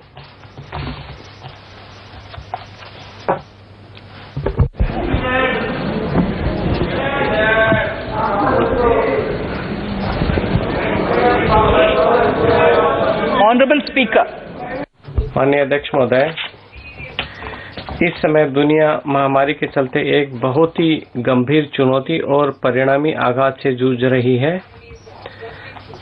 ऐसे कठिन समय में जब अधिकांश अर्थव्यवस्थाएं पटरी पर आने के लिए संघर्ष कर रही हैं, हमारे लोगों और उद्योगों ने असाधारण समुत्थान शक्ति का प्रदर्शन किया है। जैसा कि मैंने पहले ही कहा, महामारी के बाद विश्व में नई व्यवस्था उभरती प्रतीत होती है, जिसमें एशिया प्रमुख हैसियत से काबिज होने वाला है और इसमें भारत की अग्रणी भूमिका रहेगी। इस परिदृश्य में हमारी कर प्रणाली को पारदर्शी, कुशल होना है और उसे देश में निवेश और रोजगार बढ़ावा देना है। साथ ही हमारे करदाताओं पर कम से कम बोझ डालना वो चाहिए। तिरुवल्लुवर के காத்த வகுத்தலும் நல்ல வல்லது அரசு. A king or a ruler. एक राजा या वो ऐसा होता है जो संपत्ति है उसका सृजन करता है और आम आदमी की भलाई के लिए उनके बीच में वितरित करता हो। ये थिरुकुरूल के शब्द हैं। हम आती हूँ प्रत्यक्ष कर प्रस्ताव पर। इसको ध्यान में रखते हुए हमारी सरकार अपने करदाताओं और अर्थव्यवस्था के लाभ के लिए प्रत्यक्ष कर प्रणाली में अनेक प्रकार के सुधार लेकर आई है। महामारी से पहले इसके साथ बिना किसी जुड़ाव के हमने अपने निगम कर की दर काफी कम कर दी थी, जिससे ये दुनिया में निगम की न्यूनतम दर वाले देशों में शामिल हो गया। लाभांश वितरण पर भी समाप्त कर दिया गया था। छोटे करदाताओं पर कराधान का बोझ बढ़ती छूटों के चलते कम हुआ और वर्ष 2020 में आयकर रिटर्न भरने वालों की संख्या में अप्रत्याशित बढ़ोतरी के साथ 6.48 करोड़ पहुंच गई। वर्ष 2014 में यह संख्या मात्र 3.31 करोड़ थी। प्रत्यक्ष कर प्रशासन में हमने पहले से फेसलेस असेसमेंट और फेसलेस अपील शुरू की। मेरा प्रयास है कि प्रशासन अब वाद विवाद और सरल संरचना बनाने और कर अनुपालन को सहज बनाने की ओर है। अब मैं वरिष्ठ नागरिकों के राहत पर मैं अपने प्रत्यक्ष कर प्रस्ताव की शुरुआत अपने वरिष्ठ नागरिकों को प्रणाम करते हुए करती हूँ। अब हम देश की स्वतंत्रता के 75वें वर्ष में जब हम नए जोश और उत्साह के साथ राष्ट्र निर्माण में लगे हुए हैं, हमारे वरिष्ठ नागरिक जो 75 वर्ष से अधिक आयु के हैं, उनको जिनका केवल पेंशन ही है और कर अनुपालन का बोझ कम करना चाहती हूँ। जिन वरिष्ठ नागरिकों के पास वेतन और ब्याज से होने वाली आय है, उनके लिए मैं उन्हें आयकर विवरणी दर्ज करने से छूट प्रदान करने का प्रस्ताव करती हूँ। भुगतानकर्ता बैंक उनकी आय पर आवश्यक कर की कटौती कर लेगा। इससे समय कम लगेगा। ये महत्वपूर्ण घोषणा है। माननीय अध्यक्ष महोदय, वर्तमान में एक आकलन है कर निर्धारण प्रक्रिया 6 वर्ष तक और गंभीर कर धोखाधड़ी के मामले में 10 वर्ष तक पुनः खोली जा सकती है। इसके परिणाम स्वरूप करदाताओं को लंबे समय तक अनिश्चितता की बीच रहना पड़ता है। इसलिए मैं कर निर्धारण प्रक्रिया को पुनः खोलने की समय सीमा को मौजूदा 6 वर्ष से घटाकर 3 वर्ष करने का प्रस्ताव करती हूँ। कर अपवंचन के गंभीर मामलों में भी केवल जहां 1 वर्ष में 50 लाख रुपए या उससे अधिक की आय को छिपाने का साक्ष्य है, कर निर्धारण को 10 वर्ष तक पुनः खोला जा सकता है।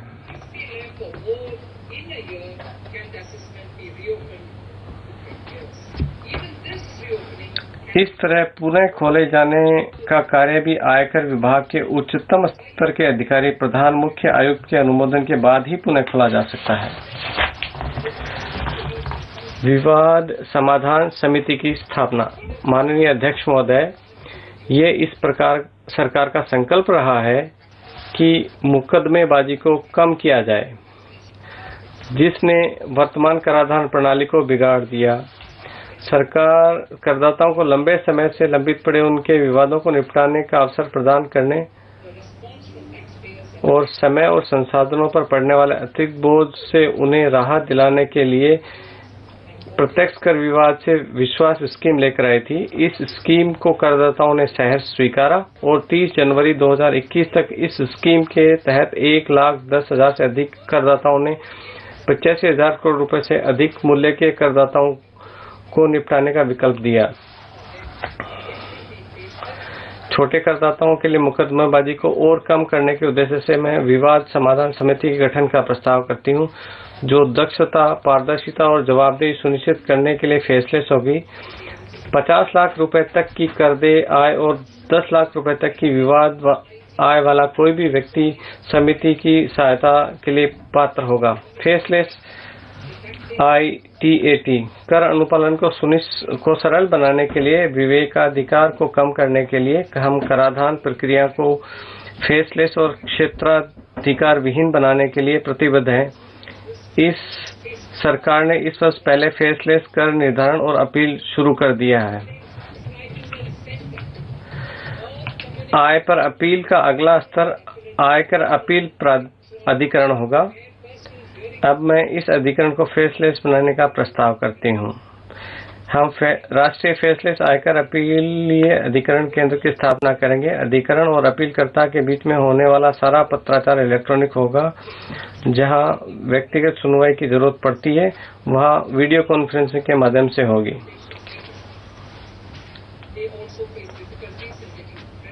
को क्रेडिट लेने में मुश्किल आती है, विशेषकर जब अनिवासी भारतीय भारत लौटते हैं तो उनके विदेशी सेवानिवृत्ति खातों को उन्हें प्रोद्भूत आय को लेकर उनके कुछ सरोकार होते हैं। अब आती हूँ लेखा परीक्षा से छूट के बारे में। वर्तमान में यदि आपका टर्नओवर 1 करोड़ रुपए से अधिक है तो आपको अपने खातों की लेखा परीक्षा करानी होती है। फरवरी 2020 के बजट में मैंने उन लोगों के लिए कर लेखा परीक्षा की सीमा को 5 करोड़ रुपए तक बढ़ाई थी जो अपने 95% लेन देन डिजिटल आधार पर करते हैं। डिजिटल लेन देन को और अधिक बढ़ावा देने और कर अनुपालना बोझ कम करने के लिए मैं ऐसे व्यक्तियों के लिए कर लेखा परीक्षा की सीमा को 5 करोड़ से बढ़ाकर 10 करोड़ करने का प्रस्ताव करती हूँ। लाभांश के लिए राहत।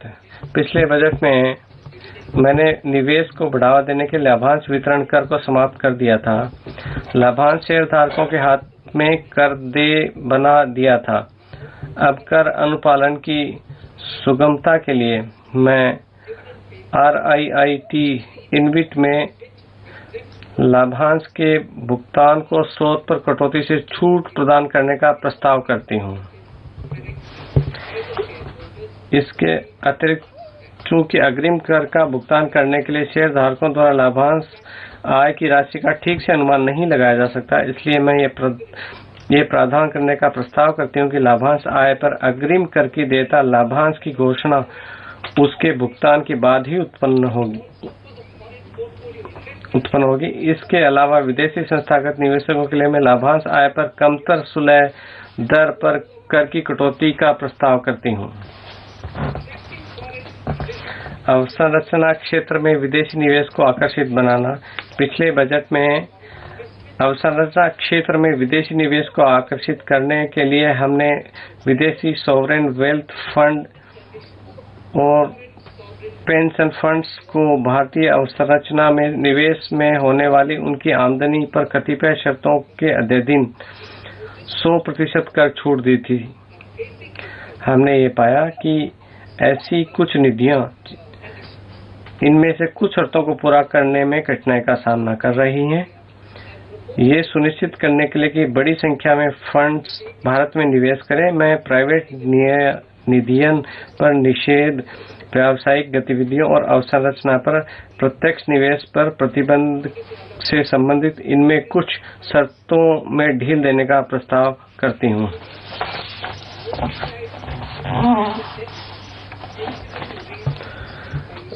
जीरो कूपन बॉन्ड जारी करके अवसंरचना के वित्त पोषण की अनुमति देने के लिए मैं अधिसूचित अवसंरचना ऋण निधियों को इस बात के लिए पात्र बनाने का प्रस्ताव करती हूँ। किफायती आवास या किराया आवास। ये सरकार सभी के लिए आवास और किफायती आवास को प्राथमिकता के क्षेत्र के रूप में देखती है। पिछले बजट में मैंने किफायती आवास खरीदने के लिए ऋण के लिए 1.5 लाख रुपए की धनराशि तक ब्याज में अतिरिक्त कटौती का प्रावधान किया था। इस कटौती की पात्रता को एक और वर्ष अर्थात 31 मार्च 2022 तक बढ़ाने का प्रस्ताव करती हूँ। इस तरह 1.5 लाख रुपए की अतिरिक्त कटौती किफायती आवास खरीदने के लिए 31 मार्च 2022 तक के लिए गए ऋणों के लिए उपलब्ध होगी। इसके अलावा किफायती आवास की आपूर्ति बनाए रखने के लिए मैं प्रस्ताव करती हूँ कि किफायती आवास परियोजनाएं और एक वर्ष अर्थात 31 मार्च 2022 तक कर अवकाश का लाभ उठा सकती हैं। हम उम्मीद करते हैं कि प्रवासी मजदूरों के लिए किफायती किराए के आवास की आपूर्ति को बढ़ावा मिलेगा। इसके लिए मैं अधिसूचित किफायती किराया आवास परियोजनाओं के लिए कर में छूट की अनुमति देने का प्रस्ताव करती हूँ।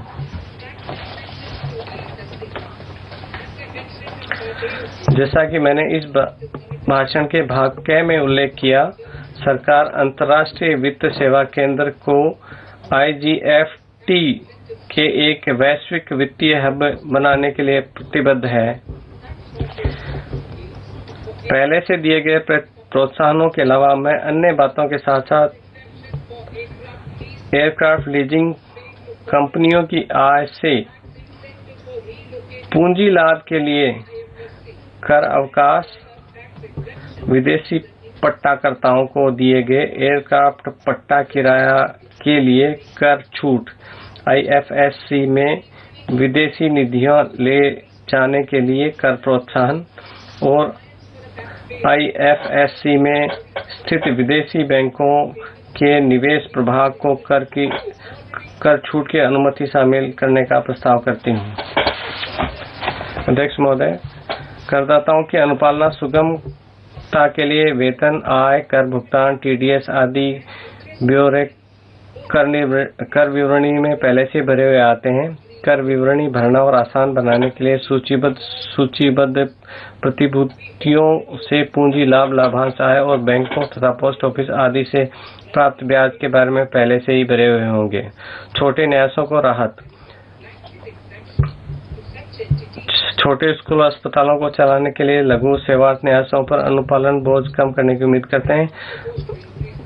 अभी तक ऐसी संस्थानों को छूट मिली हुई थी जिनकी वार्षिक प्राप्ति 1 करोड़ रुपए से अधिक नहीं हो। अब मैं इस राशि को बढ़ाकर 5 करोड़ करने का प्रस्ताव करती हूँ।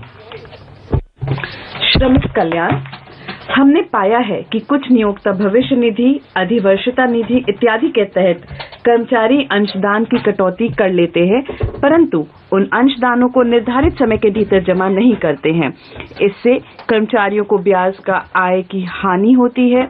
ऐसे मामलों में जहां नियोक्तावाद में वित्तीय रूप से अक्षम हो जाता है, वहां अंशदान जमा न करने के कारण कर्मचारियों को स्थायी नुकसान हो जाता है। यह सुनिश्चित करने के लिए कि कर्मचारियों का अंशदान समय पर जमा हो। मैं फिर से कहती हूं कि नियोक्ता द्वारा कर्मचारी अंशदान को विलंब से जमा किए जाने की नियोक्ता की कटौती के रूप में कभी भी अनुमति नहीं दी जाएगी।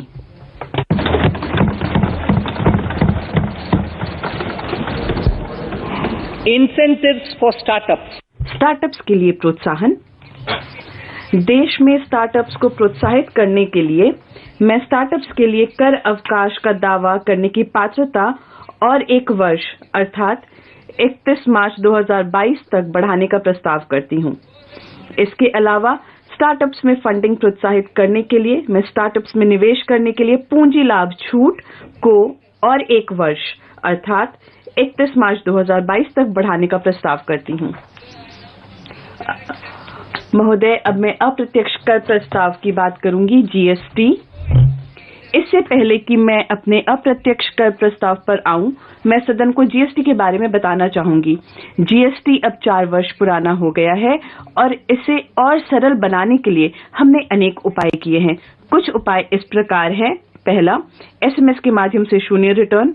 दूसरा, छोटे करदाताओं के लिए तिमाही रिटर्न और मासिक भुगतान। तीसरा, इलेक्ट्रॉनिक बीजक प्रणाली। चौथा, अधिप्रमाणित इनपुट कर विवरण। पांचवा, पहले से भरा हुआ संपादन योग्य जीएसटी रिटर्न। और छठा, अलग अलग समय पर रिटर्न का भरा जाना। जीएसटीएन प्रणाली की क्षमता भी बढ़ा दी गई है।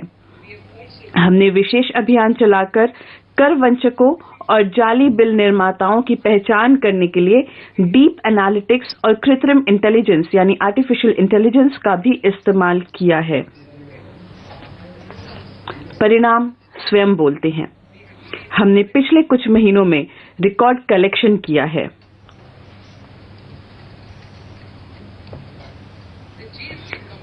जीएसटी काउंसिल ने बड़े परिश्रम से जटिल समस्याओं का समाधान किया है। इस काउंसिल की अध्यक्षा के रूप में मैं सदन को आश्वस्त करना चाहती हूं कि हम जीएसटी को और सुचारू बनाने तथा प्रतिलोभी शुल्क संरचना जैसी विसंगतियों को दूर करने के लिए सभी संभव उपाय करेंगे। सीमा शुल्क को युक्ति संगत बनाना। हमारी सीमा शुल्क नीति को 2 उद्देश्य होने चाहिए। पहला, घरेलू विनिर्माण को बढ़ावा देना और दूसरा, भारत को वैश्विक मूल्य श्रृंखला में शामिल होने देना तथा अधिक निर्यात करने में मदद करना। अब कच्ची सामग्रियों की सुलभता तथा मूल्य संवर्धित उत्पादों के निर्यात को आसान बनाने पर जोर दिया जाता है। इस दिशा में पिछले वर्ष हमने 80 पुरानी रियायतों को समाप्त करते हुए सीमा शुल्क संरचना की पूरी तरह से जांच करने का कार्य शुरू कर दिया है। मैं उन सभी लोगों को भी धन्यवाद देती हूं जिन्होंने इस पुनर्विलोकन पर सुझाव देने के लिए क्राउड सोर्सिंग कॉल्स पर बड़े उत्साह से जवाब दिया है। मैं अब इस वर्ष 400 से भी अधिक पुरानी रियायतों की समीक्षा करने का प्रस्ताव करती हूं। मैं अपने आप को दोहराती हूं कि मेरा ये प्रस्ताव है कि 400 से भी अधिक पुरानी रियायतों की समीक्षा करने का प्रस्ताव है। हम इसे व्यापक रूप से परामर्श करके करेंगे और 1 अक्टूबर 2021 से हम विकृतियों से मुक्त संशोधित सीमा शुल्क संरचना स्थापित करेंगे। मैं यह प्रस्ताव भी करती हूं कि अब से सीमा शुल्क में कोई नई रियायत इसके जारी होने की तारीख से 2 वर्षों के बाद 31 मार्च तक वैध होगी। इलेक्ट्रॉनिक एवं मोबाइल फोन उद्योग। घरेलू इलेक्ट्रॉनिक विनिर्माण में तीव्र गति से विकास हुआ है। अब हम मोबाइल और चार्जर जैसी वस्तुओं का निर्यात कर रहे हैं। बृहत्तर घरेलू मूल्यवर्धन के लिए हम चार्जरों के कल पुर्जों और मोबाइल के सब पार्ट्स से कुछ रियायतें वापस ले रहे हैं। इसके अलावा मोबाइल के कुछ कुल पुर्जे शून्य दर से साधारण 2.5% में चले जाएंगे। लोहा और इस्पात की कीमतों में हाल ही में हुई तीव्र बढ़ोतरी के कारण एमएसएमई और अन्य प्रयोक्ता उद्योगों को काफी आघात पहुंचा है। इसलिए हम गैर मिश्र धातु और स्टेनलेस स्टील के अर्ध एक समान तथा लंबे उत्पादों पर सीमा शुल्क एक समान रूप से 7.5% करके सीमा शुल्क कम कर रहे हैं। धातु का पुनर्चक्रण करने वालों जो अधिकांश एमएसएमई को राहत देने के लिए मैं स्टील स्क्रैप पर शुल्क में 31 मार्च 2022 तक की अवधि के लिए छूट दे रही हूं। इसके अलावा मैं कुछ स्टील उत्पादों पर एडीडी और सीवीडी का भी प्रतिसंहरण कर रही हूं। इसके अतिरिक्त तांबा पुनर्चक्रकों को राहत प्रदान करने के लिए मैं तांबा स्क्रैप पर शुल्क 5% से घटाकर 2.5% कर रही हूं। वस्त्र क्षेत्र रोजगार सृजन करता है और अर्थव्यवस्था में उल्लेखनीय रूप से योगदान देता है।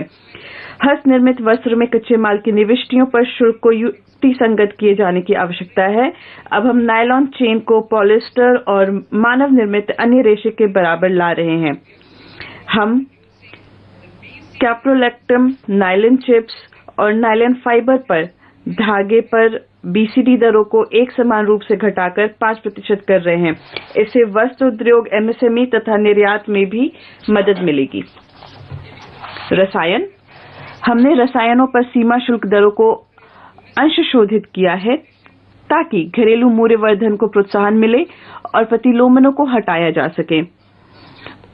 उदाहरण स्वरूप प्रतिलोमन को ठीक करने के लिए हमने नाप्ता पर सीमा शुल्क को घटाकर 2.5% कर रहे हैं।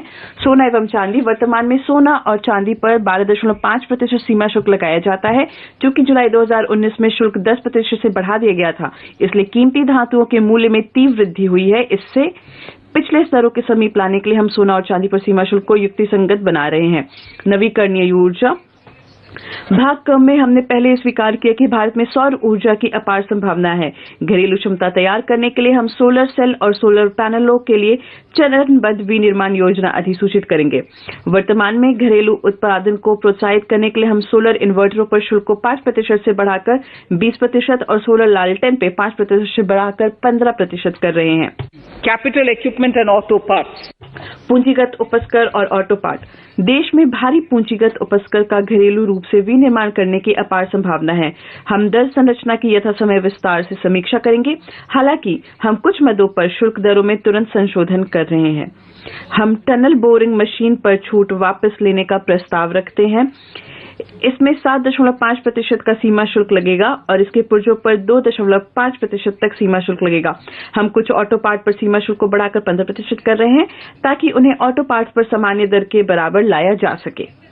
एमएसएमई उत्पाद, हम एमएसएमई को लाभान्वित करने के लिए कुछ बदलाव लाने का प्रस्ताव रख रहे हैं।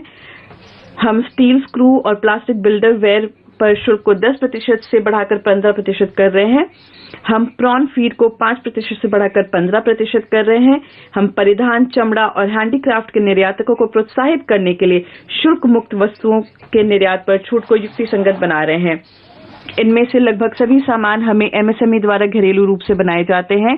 हम कुछ विशेष प्रकार के चमड़े के आयात पर छूट को वापस ले रहे हैं क्योंकि उनका अधिकांशतः एमएसएमई द्वारा बहुतायात मात्रा एवं गुणवत्ता में घरेलू रूप से उत्पादन किया जाता है ताकि उनके घरेलू प्रसंस्करण को प्रोत्साहित किया जा सके। हम निर्मित सिंथेटिक जेमस्टोन पर सीमा शुल्क को बढ़ा रहे हैं। कृषि उत्पाद, कृषकों को लाभ पहुंचाने के लिए हम कपास पर सीमा शुल्क को 0 से बढ़ाकर 10% और कच्चा रेशम और रेशम सूत पर 10% से बढ़ाकर 15% कर रहे हैं। हम डीनेचर्ड इथाइल अल्कोहल पर उद्दिष्ट उपयोग आधारित छूट भी वापस ले रहे हैं। वर्तमान में मकई चोकर, राइस ब्रान ऑयल केक और एनिमल फीड एडिटिव जैसी वस्तुओं पर दरें एक समान रूप से 15% पर है। कृषिगत अवसंरचना में सुधार किए जाने की तत्काल आवश्यकता है ताकि कृषिगत आउटपुट को कुशलतापूर्वक परिरक्षित और सुसंस्कृत करते हुए हम अधिक उत्पादन कर सके। इससे हमारे किसानों को पारिश्रमिक में वृद्धि सुनिश्चित होगी। इस उद्देश्य से संसाधन निर्धारित करने के लिए मैं थोड़ी संख्या में वस्तुओं पर कृषिगत अवसंरचना और विकास उपकर का प्रस्ताव करती हूँ। हालांकि यह उपकर लगाते समय हमने यह ध्यान रखा है कि अधिकांश के संबंध में उपभोक्ताओं पर कोई अतिरिक्त भार ना पड़े। प्रक्रियाओं को युक्तिसंगत बनाना और अनुपालन को आसान बनाना, उनके न्याय संगत अनुप्रयोग के लिए हम एडीडी और सीवीडी लेवी से संबंधित प्रावधानों में कुछ बदलाव करने का प्रस्ताव करते हैं। सीमा शुल्क जांच पूरी करने के लिए हम निश्चित समय सीमा निर्धारित कर रहे हैं। वर्ष 2020 में हमने तुरंत सीमा शुल्क पहल लागू की थी, जिससे फेसलेस, कागज रहित और संपर्क रहित सीमा शुल्क उपाय लाए गए। सितंबर 2020 से हमने रूल्स ऑफ ओरिजिन प्रशासन के लिए एक नई प्रक्रिया शुरू की है। इससे एफटीए के दुरुपयोग को अंकुश लगाने में मदद मिली है। प्रत्यक्ष और अप्रत्यक्ष करों में प्रस्तावित बदलावों से संबंधित विशिष्ट ब्यौरे मेरे भाषण के अनुबंध में सूचीबद्ध हैं। अध्यक्ष महोदय, इन शब्दों के साथ मैं इस प्रतिष्ठित सदन को बजट सौंपती हूं। धन्यवाद।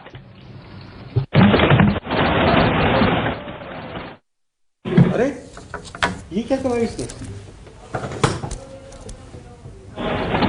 माननीय मंत्री जी, तो निर्मला सीतारमन ने अपना आम बजट पेश कर दिया है और इसमें सबसे अहम बात ये, कोरोना की छाप जिस काल में हम जी रहे हैं उसकी छाप साफ महसूस की गई है। इस बजट में जो वित्तीय घाटा है उसका टारगेट 6.8% रखा गया है, यानी कि सरकार अब पैसा खर्च करने के लिए तैयार है। कुछ और बोल रही हैं, पहले सुनते हैं निर्मला सीतारमन क्या कह रही हैं। अधिनियम 2003 की धारा 3(1) के अंतर्गत निम्नलिखित विवरण सभा पटल पर रखती हूँ। 1. मध्यम अवधि राजवित्तीय निधि सह राजवित्तीय नीति युक्ति संबंधी विवरण और वृहत आर्थिक रूपरेखा संबंधी विवरण। धन्यवाद। Item number 4। So I wish to seek your permission to move. महोदय, मैं प्रस्ताव करना चाहती हूँ कि वित्त विधेयक 2021 को प्रस्तावित करने की अनुमति दी जाए। प्रश्न ये कि विधेयक को प्रस्तावित करने की अनुमति प्रदान की जाए। जो सदस्य इसके पक्ष में हाँ कहें, जो सदस्य इसके विरोध में ना कहें। मेरे विचार में निर्णय हाँ वालों के पक्ष में हुआ, हाँ वालों के पक्ष हुआ। माननीय मंत्री जी विधेयक को प्रस्तावित करें। महोदय, मैं विधेयक को प्रस्तावित करती हूँ। नमस्कार, मैं हूं मानक गुप्ता। अगर आपको हमारा ये वीडियो पसंद आया हो तो इसे लाइक और शेयर जरूर करें और हाँ, हमें सब्सक्राइब और फॉलो करना ना भूलें ताकि आप देश और दुनिया की कोई खबर मिस ना करें। तो जुड़े रहिए हमारे साथ और देखते रहिए न्यूज़ 24।